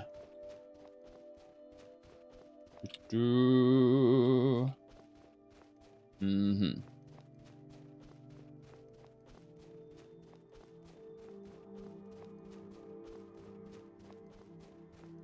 Yeah, Skywind is not Morrowind. It's important to explain that.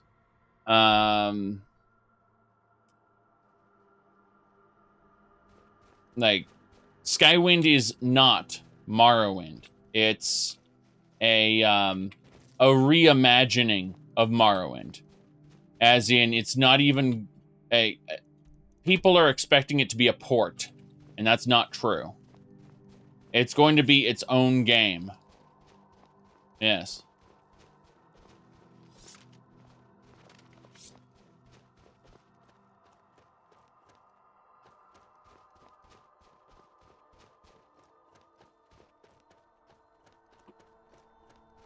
Not a remake. No. I need... Okay. Let's get going. These are bandits. They need to die. Bandit, blade man. Oh god, Archer! That Archer just tried to shoot me just now.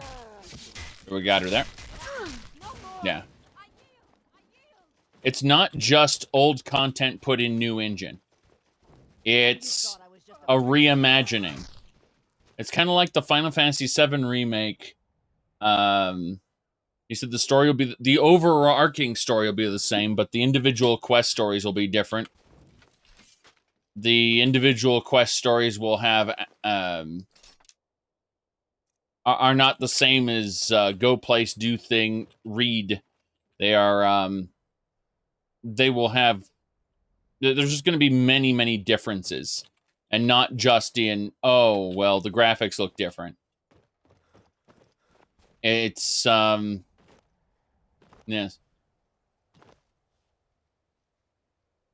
Ooh. Okay. Bandit Blade Master had a Dagger of the Land. Doesn't matter, take everything. Okay. No, I've seen some of the, you say you think it's main story only. You haven't seen... They've added locations and messed around with what NPCs do. Remember, Skyrim's a game where NPCs have schedules. They don't just stand in one place. So, as a result, an NPC that may accompany you in a place may have commentary or things to say about that area. That may completely recontextualize your particular adventure. That was originally just pick up quests, go do thing. So, yeah, I mean, it's, again, people who think that Skywind's just going to be a graphical upgrade of original Morrowind, no, it's a fundamentally different experience. And that's a good thing. It's also a different thing. It doesn't invalidate the original. In fact, there are mods for the original that you'll never be able to get access to. And likely, with the OpenMW engine, the original will be more stable than anything Skywind could put together, being that Skyrim is known to be a little unstable at times. Yes. So.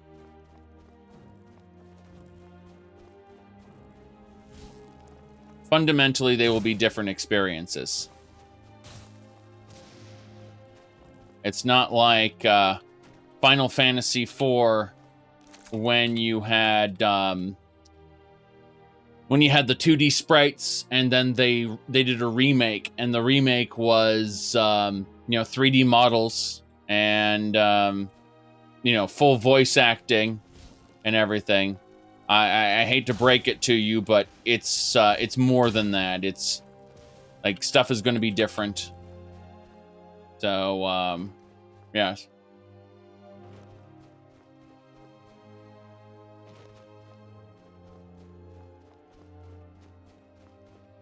No, Elder Scrolls Online is not a reimagining of Arena. Oh my god, are they no way similar? You are wrong. Completely and totally wrong. That is a terrible, inaccurate thing to say, which will confuse many. Looks like the Hersing totem's actually down here, meaning I actually ran past where I needed to be to get it. It was in Wonder Cave. God damn it. We gotta go back up. We gotta get that damn ritual totem. So Miss Huntress will stop stalking me. I'm thinking, if I can do that on the way back, maybe? Yeah, I guess we'll do that on the way back. We'll come back down past Windhelm. Yeah, and then kind of shimmy over to it. So we'll continue in our current direction. I got a little confused for a second. To Winterhold. To get Ebony Flesh, yes. Yes, Morrowind has Morrowind Rebirth, Tamriel Rebuilt. They create experiences that will be fundamentally different from any reimagining. Plus, unlike Skyrim Together, TES5 actually is fully playable and doesn't have any real major quirks to it.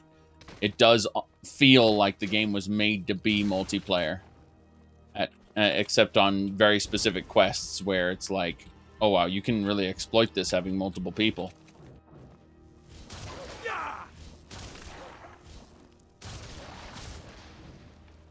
Yes.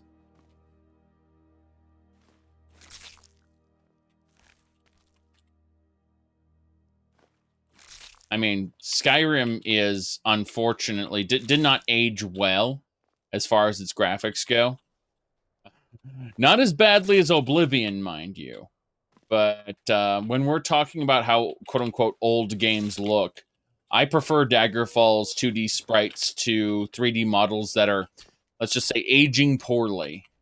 That's the best way to put it. Has something been ported to the PS5? I don't, sorry, I don't own a PS5, nor will I. Yes. Okay. I know Warframe's been ported to the PS5, though. And it looks a lot better. Unfortunately, they also did a Brady Bunch advertisement with their Entrati family, so I respect Warframe a lot less now. Let's see here. Don't update Rebirth mid-playthrough, you say? Really? I know there were some updates where you can update Rebirth mid-playthrough and it's not a problem. Depends on how big the update is.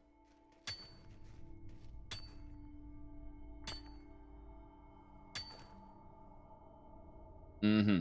You did a few times, then the geometry changed? Oh, okay. Well, I've never had a playthrough that I really cared about so much. Let's see here. Floating signs. Huh, weird.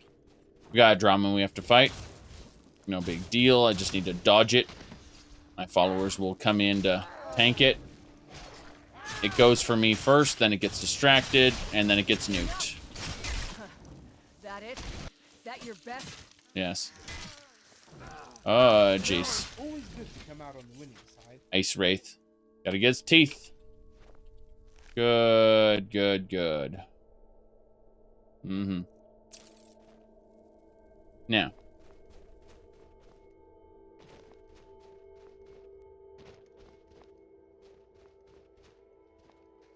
Reward progress. Mm-hmm. Right, well. I only play Warframe to enjoy the combat. I have reached a point where progress is basically stalled. And there's one or two things I could earn still, but I've that wouldn't make me any stronger at this point. So it just until they fully allow necromechs into the older levels, there's no sense in me grinding any necromech stuff. I'm basically done with you say Easter egg. It doesn't look very Easter egg to me. Looks pretty pretty open here. Oh, dwarven arrows. Looks like the dwarves hunted a mammoth. Yes. What I'm trying to say is that yeah, this doesn't look very Easter eggy. As for Warframe there, I reached a point at which I just don't I'm not trying to progress anything at the moment. I'm just I hop in, play a couple matches, then go. Pretty far away from what? From what? It's like extremely out in the open there. Yeah. Not like it's hidden in a cave or around a corner. Yeah.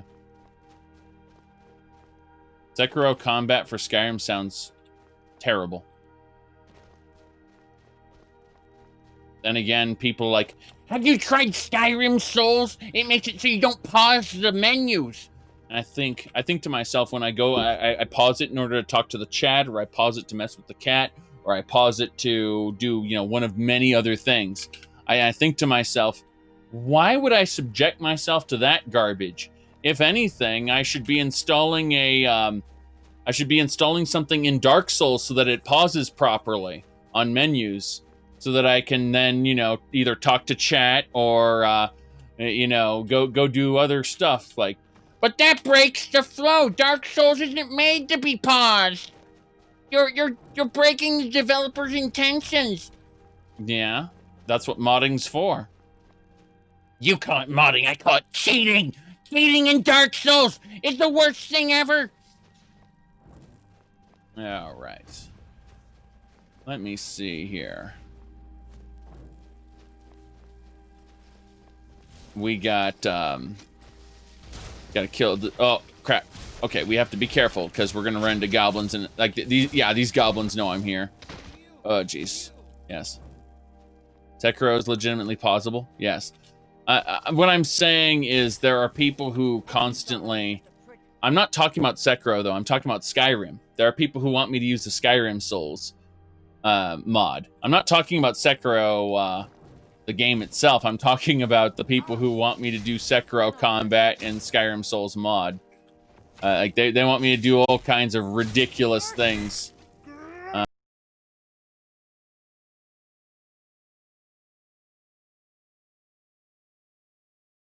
Or sorry, SpaghettiOs. Let me try that. No, I nuked it. I nuked it pretty. Let's go.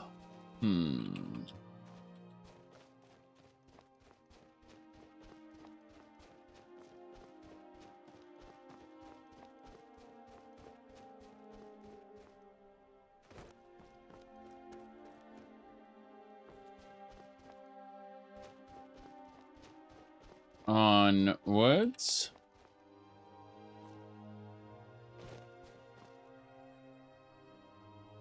Let me see here. You said Morrowind script extender is really good. Well, yes and no. It depends on what you want to do with Morrowind.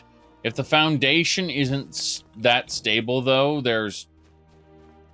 I can't see a reason to bother. Like the Morrowind, what do you call it? Jeez. The Morrowind code patch does a lot to alleviate issues with Morrowind, but it's still inherently unstable. And as a result, I'm not too keen on using Morrowind in its vanilla engine.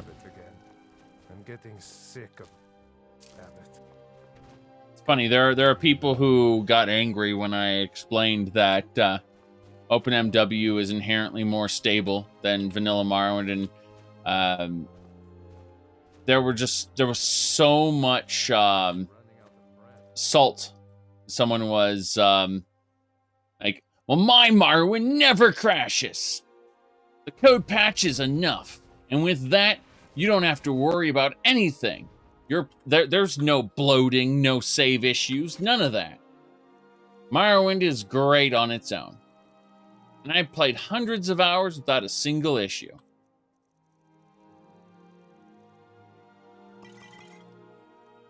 Yeah. I was like, okay, good for you. Video stands. So yeah. I don't think any mod for Morrowind would make me trade that stability. It's that simple.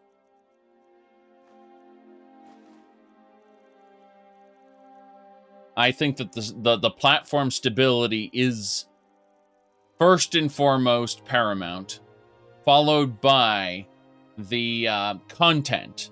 And since the content is like the content mods aren't the Skyrim script extender mods, so the result is that the actual like landmass mods and new dungeon mods and all that stuff, those will still work even without the script extender. So I'm not passing up any content. It's merely gameplay changes at that point for the script extender. Yes. You restart characters all the time so you don't run into that wall. Yeah, whereas I'm looking at this playthrough going...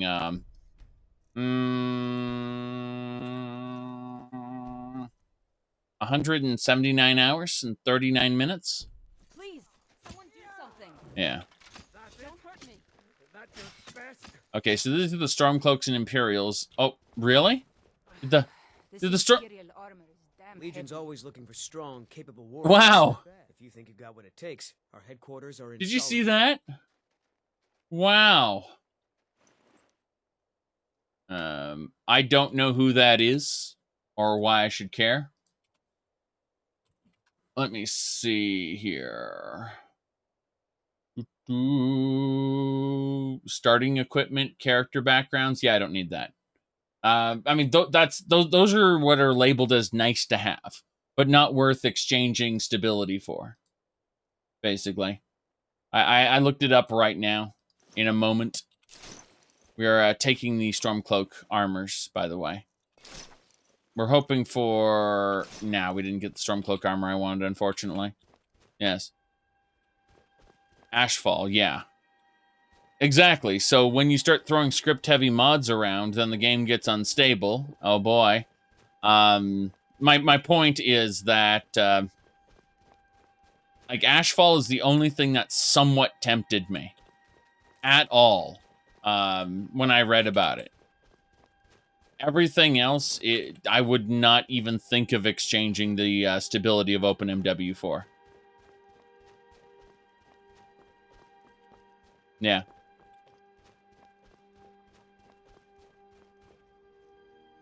Chicken egg there.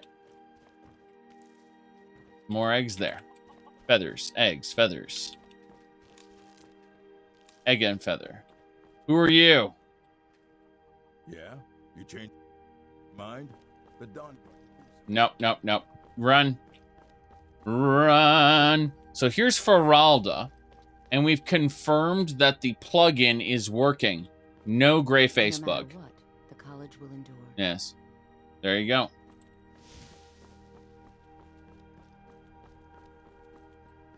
Yeah, Ashfall is the only thing that at all tempted me to run a vanilla engine playthrough, but then I thought to myself, you know what? The stability matters more, regardless, and I'd rather experience all the content, well, in a playthrough that doesn't crash or slow down nearly as much. Checking out the Hall of Attainment real quick.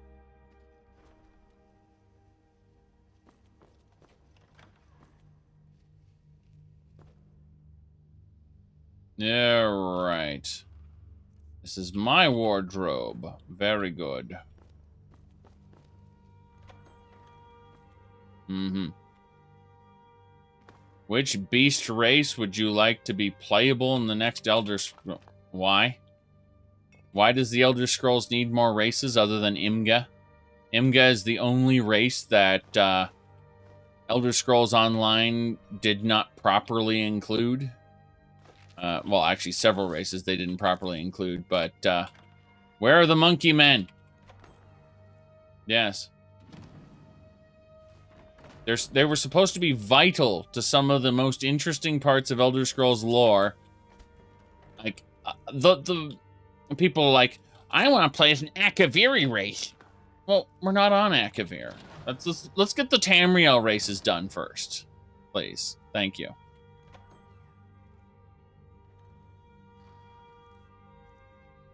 Double bracelet? Good.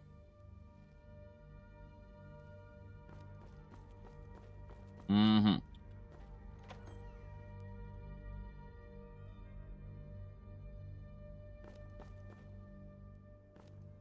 Right.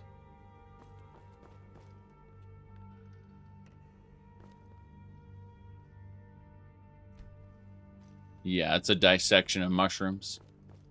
I don't need to be here. I need to leave. Yes.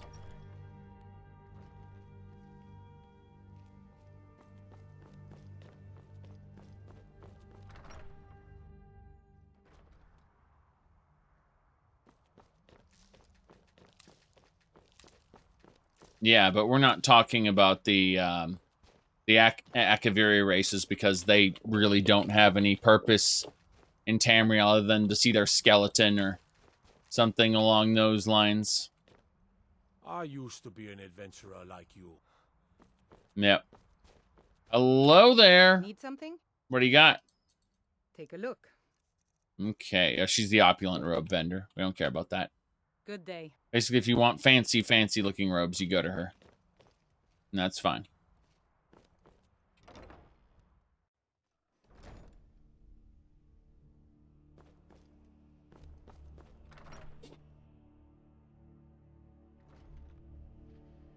Okay.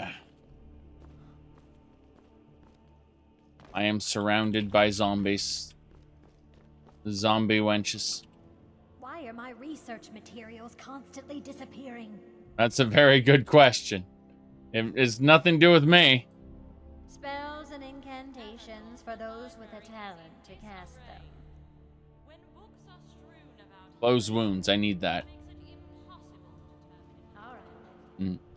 Did you remember how much hype there was for 2E setting? Going into ESO would be shrouded in mystery. But, I mean, it was basically the similar places without... Yeah. It's funny how base game ESO really did remake areas and make them different. And then when we got to the DLCs, all of a sudden everything started looking, oh, look, there's Satanine. There's Vivek's Cantons. Yes. Okay. Let's have a chit-chat with her. We're going to wear our helmet. Once again, I have found very insulting notes left in my personal effects. Simply barbaric. Just because I don't fit in here is no reason for others to ridicule me. Take a look. Yeah, so we're just really quick going to go back down here. She really doesn't like what's been going on. Okay, we can get closed wounds for 800. Let's do that right now.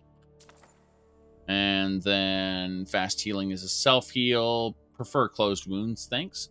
Heal other is a stronger healing effect on other people. Let's grab that. Horrid Withering, Leech Seed, Necroplague. Okay, we're fine now. We're fine.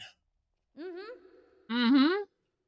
And shall I be forced to wait until the end of the day as Okay. well? Rumarin isn't here. There's Rumarin. How you doing? How you doing, Rumarin? Need to give you this junk. Over encumbered, yes. No, we center our vision on the character so that we can see the whole character. Yes. The entire character, obviously. Yes. All right. See? A proper snapshot of Elena. Ta-da! Gonna have a chit-chat with her. And, there we go. Put this stuff away. Then, yeah, we actually wanted to talk to Elena about this junk that's in our inventory. It's fine. It's fine. Take a look. That's what the NPCs say. Take a look. We do need to find a certain someone. You had nothing to say? Assistant. Student. What are you doing that for? What do you mean, what am I doing? I'm running around looking for things. Why? You are now in the Arcanium, of which I am in charge. It might as well be my own little plane of oblivion. Disrupt my Arcanium, and I will have you torn apart by angry Atronachs. Now, do you require assistance? I was going to say, I've heard this is where I might find some Snow Elf and Exodus books. I don't know who told you that. What we do have are plenty of books. Take a look around. I'm sure you'll find what you're looking for. If not, let me know. I might have it stored away. Bam. Search it for ancient... I don't want to see you treating any of these books poorly. Are we clear? Uh-huh. Right. What have you got for sale? Assorted books, scrolls. I'm sure you'll find something useful. Mess, I'm sure. Like the real Baron Zaya abridged. Very good. Very good. Everyone wants to read the abridged version of the real Baron Zaya. No. No, they don't. Okay.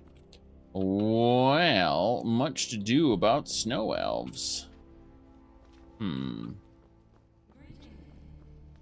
Hello there. There are few places where one can pursue my type of work without fear of persecution. That incident in Morthal was just a misunderstanding, no matter what the guards claim. I understand. Well, here's the thing. Did you post a notice about missing apprentices? Ah, that, yes. The group prior to yours has disappeared entirely. It's possible that there was less than the necessary amount of oversight. That's still being looked into. But we've had no contact with them for quite some time now. Arniel wondered if perhaps they'd somehow managed to get themselves lost in the Outer Realms. But I think that's giving them too much credit. Outer Realms? Really? Where could they have gone? I'm not sure. None of them were working on anything terribly dangerous. As I recall, Ysra was trying to improve flame cloak spells to better work in Skyrim's harsh environment. Elos Tai was practicing illusion spells. She was having trouble with the calm spells, I believe, but only ever worked with skeevers. And then there's Borvir and Rundi, twins, though they rarely agreed on anything. Those two boys were obsessed with mead, convinced they could concoct something to compete with Hunning Brew. Something about using frost magic to chill the mead for a certain period of time. Right. I felt it was a waste, but the Archmage let them proceed. Let them... Okay. Fine. Let's see here. You were talking about... let me see. Are you talking about the Elder Scrolls Online dating simulator? Because I seem to remember no, I seem to remember some things going on. What with let's see, with a few hold on a second. Ah, yes. I found it. It was the Smolder Scrolls, right? It was the Smolder Scrolls. There we go. That was real, by the way. They actually made it. That the Smolder Scrolls Online was not a joke. It was actually a thing they made. Yes. Yep. Yeah, the Smolder Scrolls.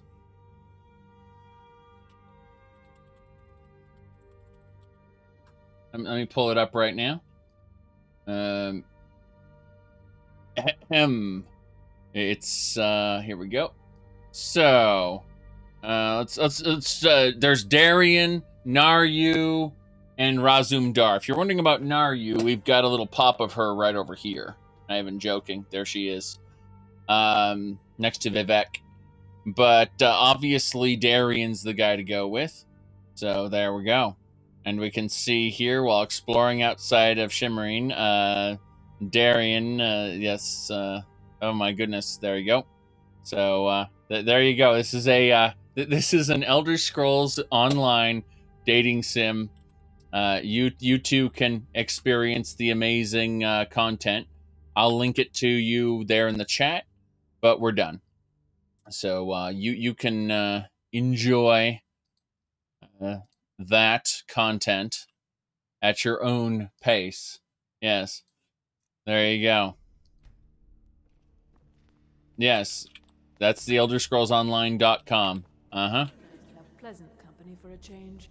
Indeed. I think the college is due for a change in leadership. I'm sure you do. It's a shame you aren't that useful.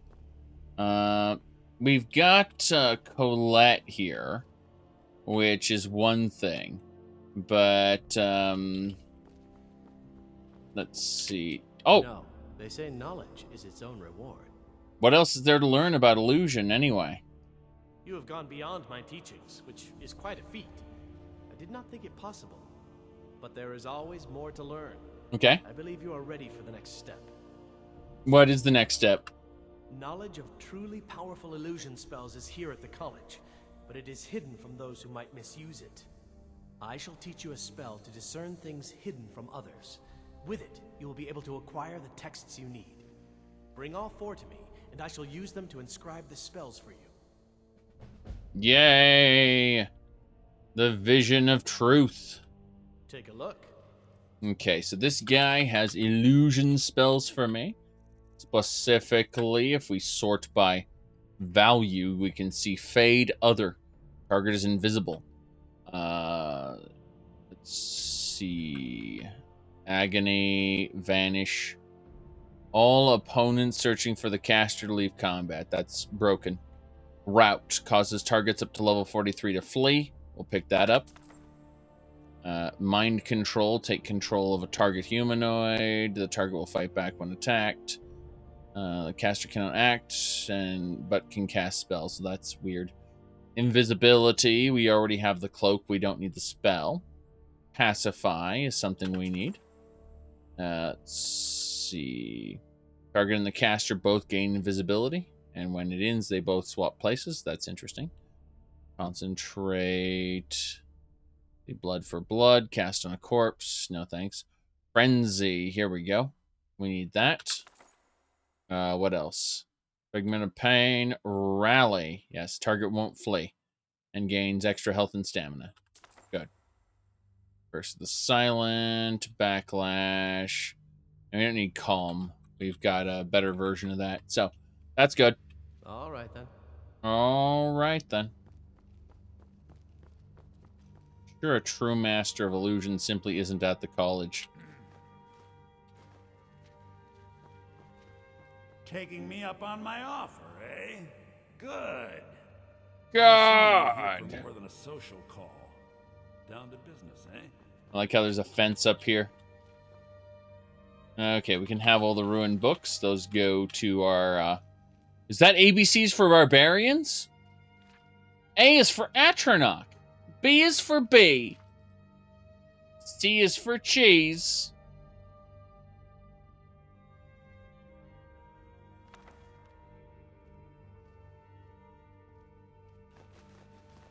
Grabbing all the inkwells and paper, since we'll need those to copy stuff later. That should do it. Why, everything is disappearing from the college. It's very strange. Okay. My regards to Carlia, if you see her. Mm-hmm. Carlia. The spirit of Skior is with us on this errand. Yeah, it's very annoying how this lady keeps following us and teleporting into us and going places where she shouldn't. Map collections.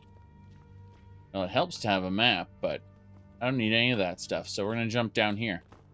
Who are we missing? We got Illusion. We got Restoration.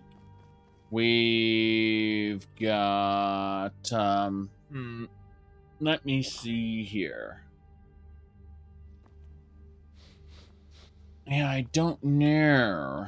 I don't know what could potentially... Greetings. Yeah, I don't see anyone else around. I've got the illusion spell, which I don't need right now. I need alteration. It's 12th tier, isn't it? 12th tier, the bastard. We're going to have to get started, I'm afraid. It's time. It's time. I didn't think it would happen, but we have to go to Tolftyr's class so we can learn Ebony Flesh. So, you bandits are going to, I'm going to withdraw my magical power keeping you alive. So you die. Yes. Yes. No problem there. See, they're happy to be dead. So, it was more of an inconvenience, them staying alive and all. They're very happy to be dead. So, in the meantime, let's give over all our junk. And then we'll have a chat with Tolftyr, who will want us to learn to cast a ward. It's, something. I've got to say, it's something. Please cast a ward in my presence? Yes. Who left this mess in the entry hall? Pretty much. I mean, I am guilty of absolutely just throwing this whole area into disarray. There's corpses, there's daggers, there's scraps of armor. It's all scattered around. Well, we're putting away some of this stuff at least. Okay, we need to ask Elena about one more thing, specifically miscellaneous items. Yes, I need to give her the ore. Need to then take from her coins. Septums, specifically. Not 8,000 septums, closer to maybe 4,000 septums? Yes, that'll do. Let's go have a chat with Tolftyr. I'm going to tell my followers to wait back here. And then I'm going to learn to cast a ward. And I'll teach you a simple ward, and then you'll ward. What if I can't cast magic? Well, you can still use the, what is that spell? The Spellbreaker Shield, which puts up a ward. Technically, the Shield of the Crusader will also work, which is a bit silly. Let me see here.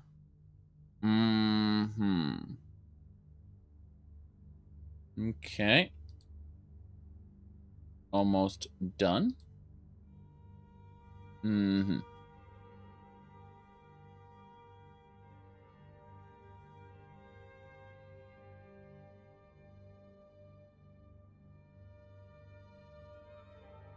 Yeah.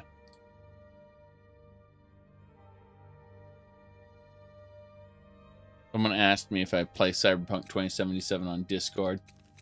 And Khan replied with, never. Only, only Doom and Quake mods from now on. Which, spoilers. I actually did get ZDL all set up. Whoop, I hit the wrong button. It's fine. I'll fix that up in a second. But, I was gonna say that. Let me see what that message said. Anyway, it's like unknown. It's just ZDL in the wrong location. It connected to the wrong ZDL. I just need to go over to. Let me grab it right now. I'm gonna open ZDL. I went to the wrong file. My bad. Let me see here. Should be downloads, games, and then DG Doom. Yes. Let me find it really quick. I'm curious about this. I've set up ZDL. Unfortunately, I couldn't find the one I was looking for because, you know, I'm dumb. So let me dolphin. Okay. All right. I'm curious to see which one's which because I got two versions of ZDL. Ah, there we go. So the ZDL is open now. It was just the link was broken. That's all. Like the desktop link here is busted. But the actual program's running just fine. We'll delete it and make a new one that actually works. But as I was saying, like I spent some time setting up ZDL in KDE Neon here to work with Ultimate Doom, Doom 2, Final Doom, Free Doom, Heretic, Hexen, Strafe, Castlevania, Simon's Destiny, and Mega Man 8-Bit Deathmatch, along with some extra stuff like Project Brutality, Eleanor Starter Pack, Brutal Doom, and the TNT expansion for Final Doom, as well as John Ramiro's Sigil. So I absolutely gone and settled this stuff up for Linux. So if I were to just be like, let's play Castlevania Simon's Destiny, and you think, well, that's a bit kooky, and like, yeah, no problem though. You just hit launch, and it of course fails because Project Brutality is on. No problem there. That should do it. Yeah, so if we did that, you can see immediately. Hold on.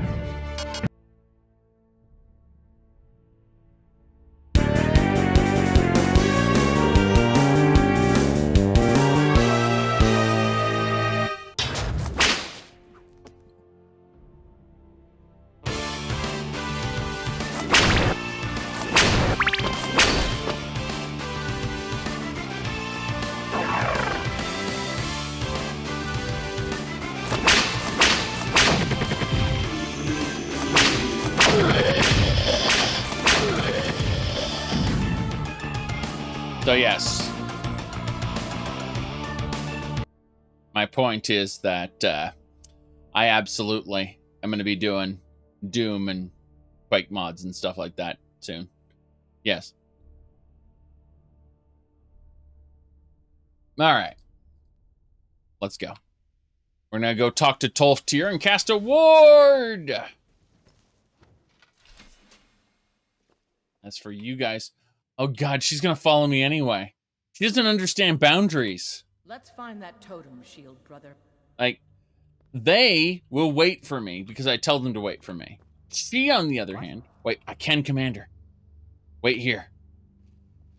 Yes. Will it work? They say knowledge is its own reward. What? What? Okay, so I can order her to do things. Go over there. Go over there. Now wait there. Illusion. No, she refuses to wait. I can command her to do things, but as soon as the command is over, she goes back to following me again. Her scene will bless us for finding his totem. All right, here we go. Welcome, welcome. We were just beginning. Please, stay and listen. Stay a while and listen. So, as I was saying, the first thing to understand is that magic is, by its very nature, volatile and dangerous. Unless you can control it, it can and will destroy you. Sir, I think we all understand that fairly well. We wouldn't be here if we couldn't control magic. Of course, my dear, of course. You all certainly possess some inherent natural ability. That much is not being questioned. What I'm talking about is true control. Mastery of magic. It takes years, if not decades, of practice and study. Then what are we waiting for? Let's get started. Please, please. This is exactly what I'm talking about. Eagerness must be tempered with caution, or else disaster is inevitable. But we've only just arrived here. You've no idea what any of us are capable of. So.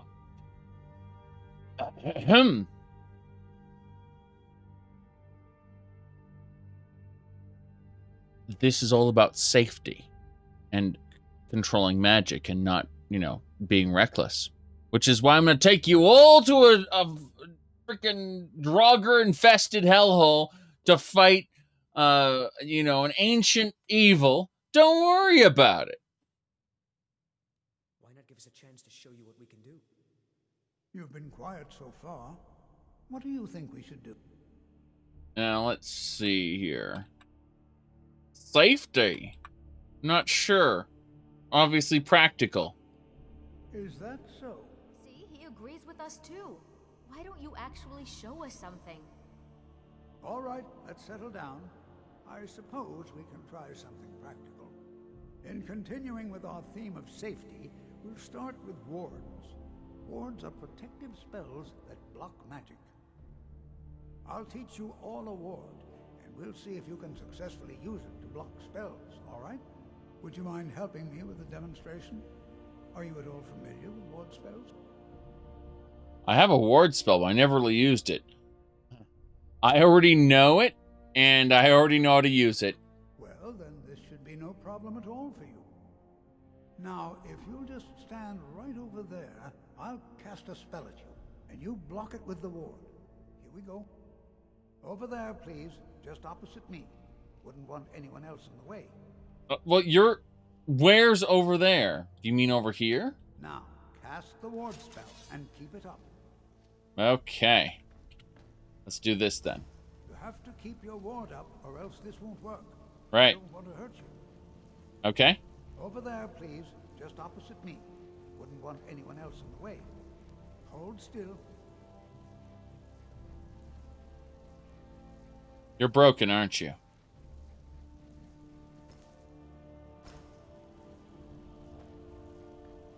You're a broken man.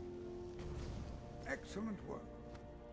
Well, I think this is an excellent start. I'd like you all to continue practicing with wards, please.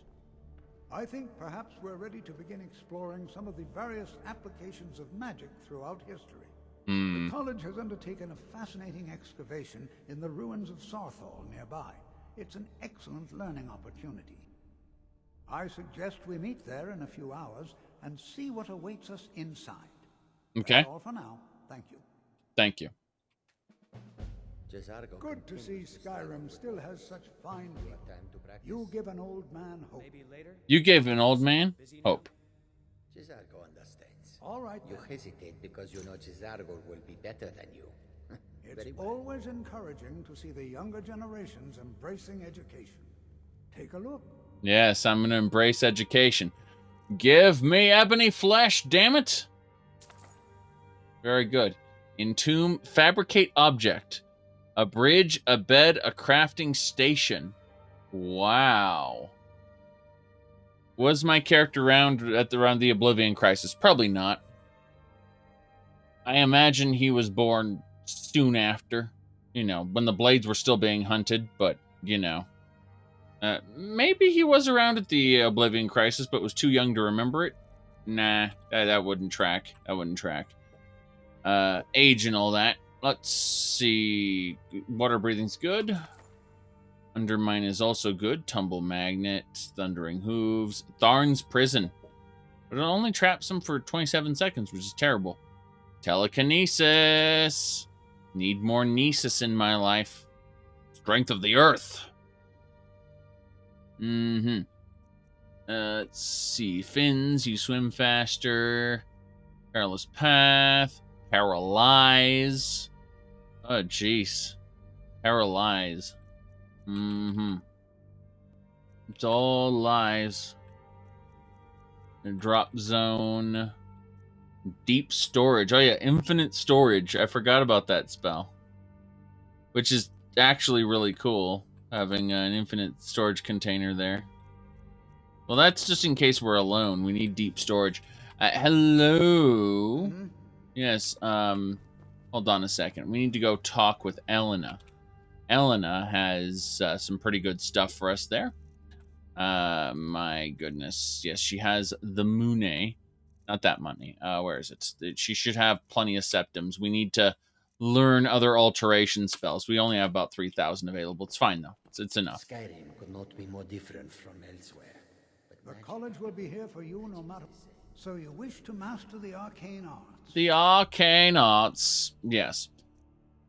What arcane arts are we mastering? Knowledge is power. Copies the spell in your hand, granting it a power to cast a spell once per day with no cost. Really? That's amazing. I want that. What else? I suppose fabricate object would be good? Yes.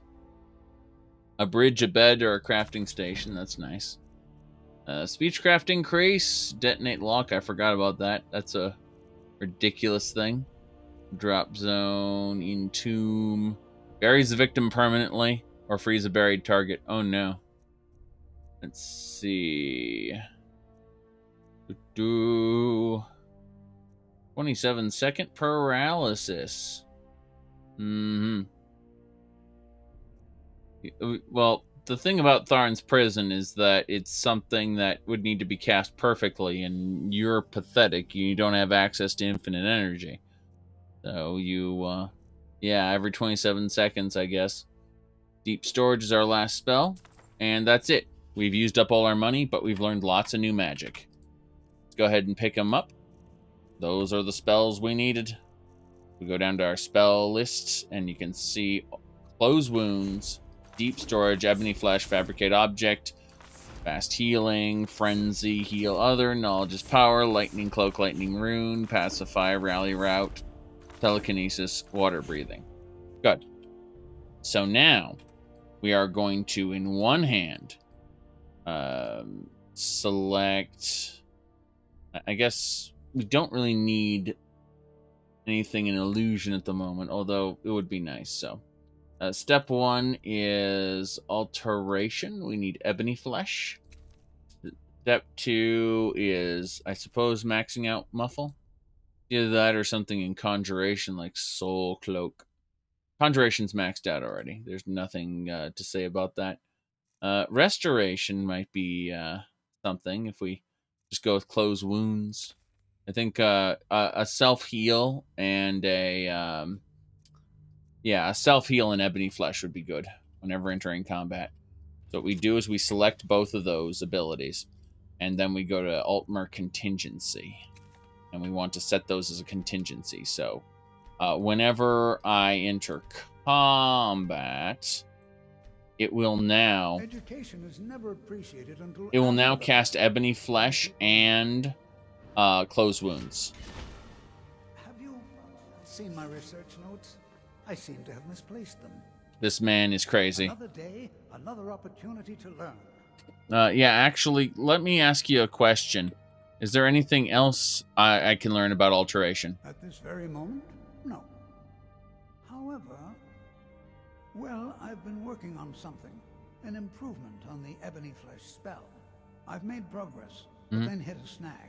Right. I think perhaps you could help. How can I help? I need you to collect some dragon scales, and not just any dragon scales. What? As I've said, I made some progress using the essence of dragon scales, but they're just not quite potent enough. My knowledge of Skyrim's history is far from complete, but I did some research and discovered two things.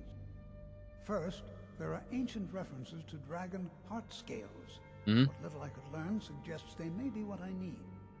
Second, there are stories of a dagger called Calvozine's Fang, said to be sharp enough to carve individual scales off a dragon. Okay. First, you'll need to retrieve the dagger, then use it to carve a few scales off a dragon. Presumably a deceased one. Right. Well, I don't know about any dragons, but I'll gladly grab the Fang, and we'll see about finding a dragon. As far as I know, there are no dragons in Skyrim right now. But who knows? We might be wrong. So I'll tell him I'll return with the dragon scales, but, you know, maybe not. That would be wonderful. I'll be sure and have everything ready. This is exciting, isn't it? I'm sure it is. Tell me more about the dagger, though. Not much, I'm afraid. It was named Calvozine's Fang after the dragon worshipped by this particular sect of the cult. Right. They were said to be quite fond of ritual sacrifices. So fond, in fact, that the high priest spent a great deal of time sharpening the dagger. That way, it was always ready for the next inevitable victim. Perhaps not the brightest spot in Skyrim's history, eh? The problem with sharpening a dagger is like, every time you sharpen it, you're kind of removing a little bit of it to the point where there's no dagger left. That's a concern, isn't it? That is definitely a concern.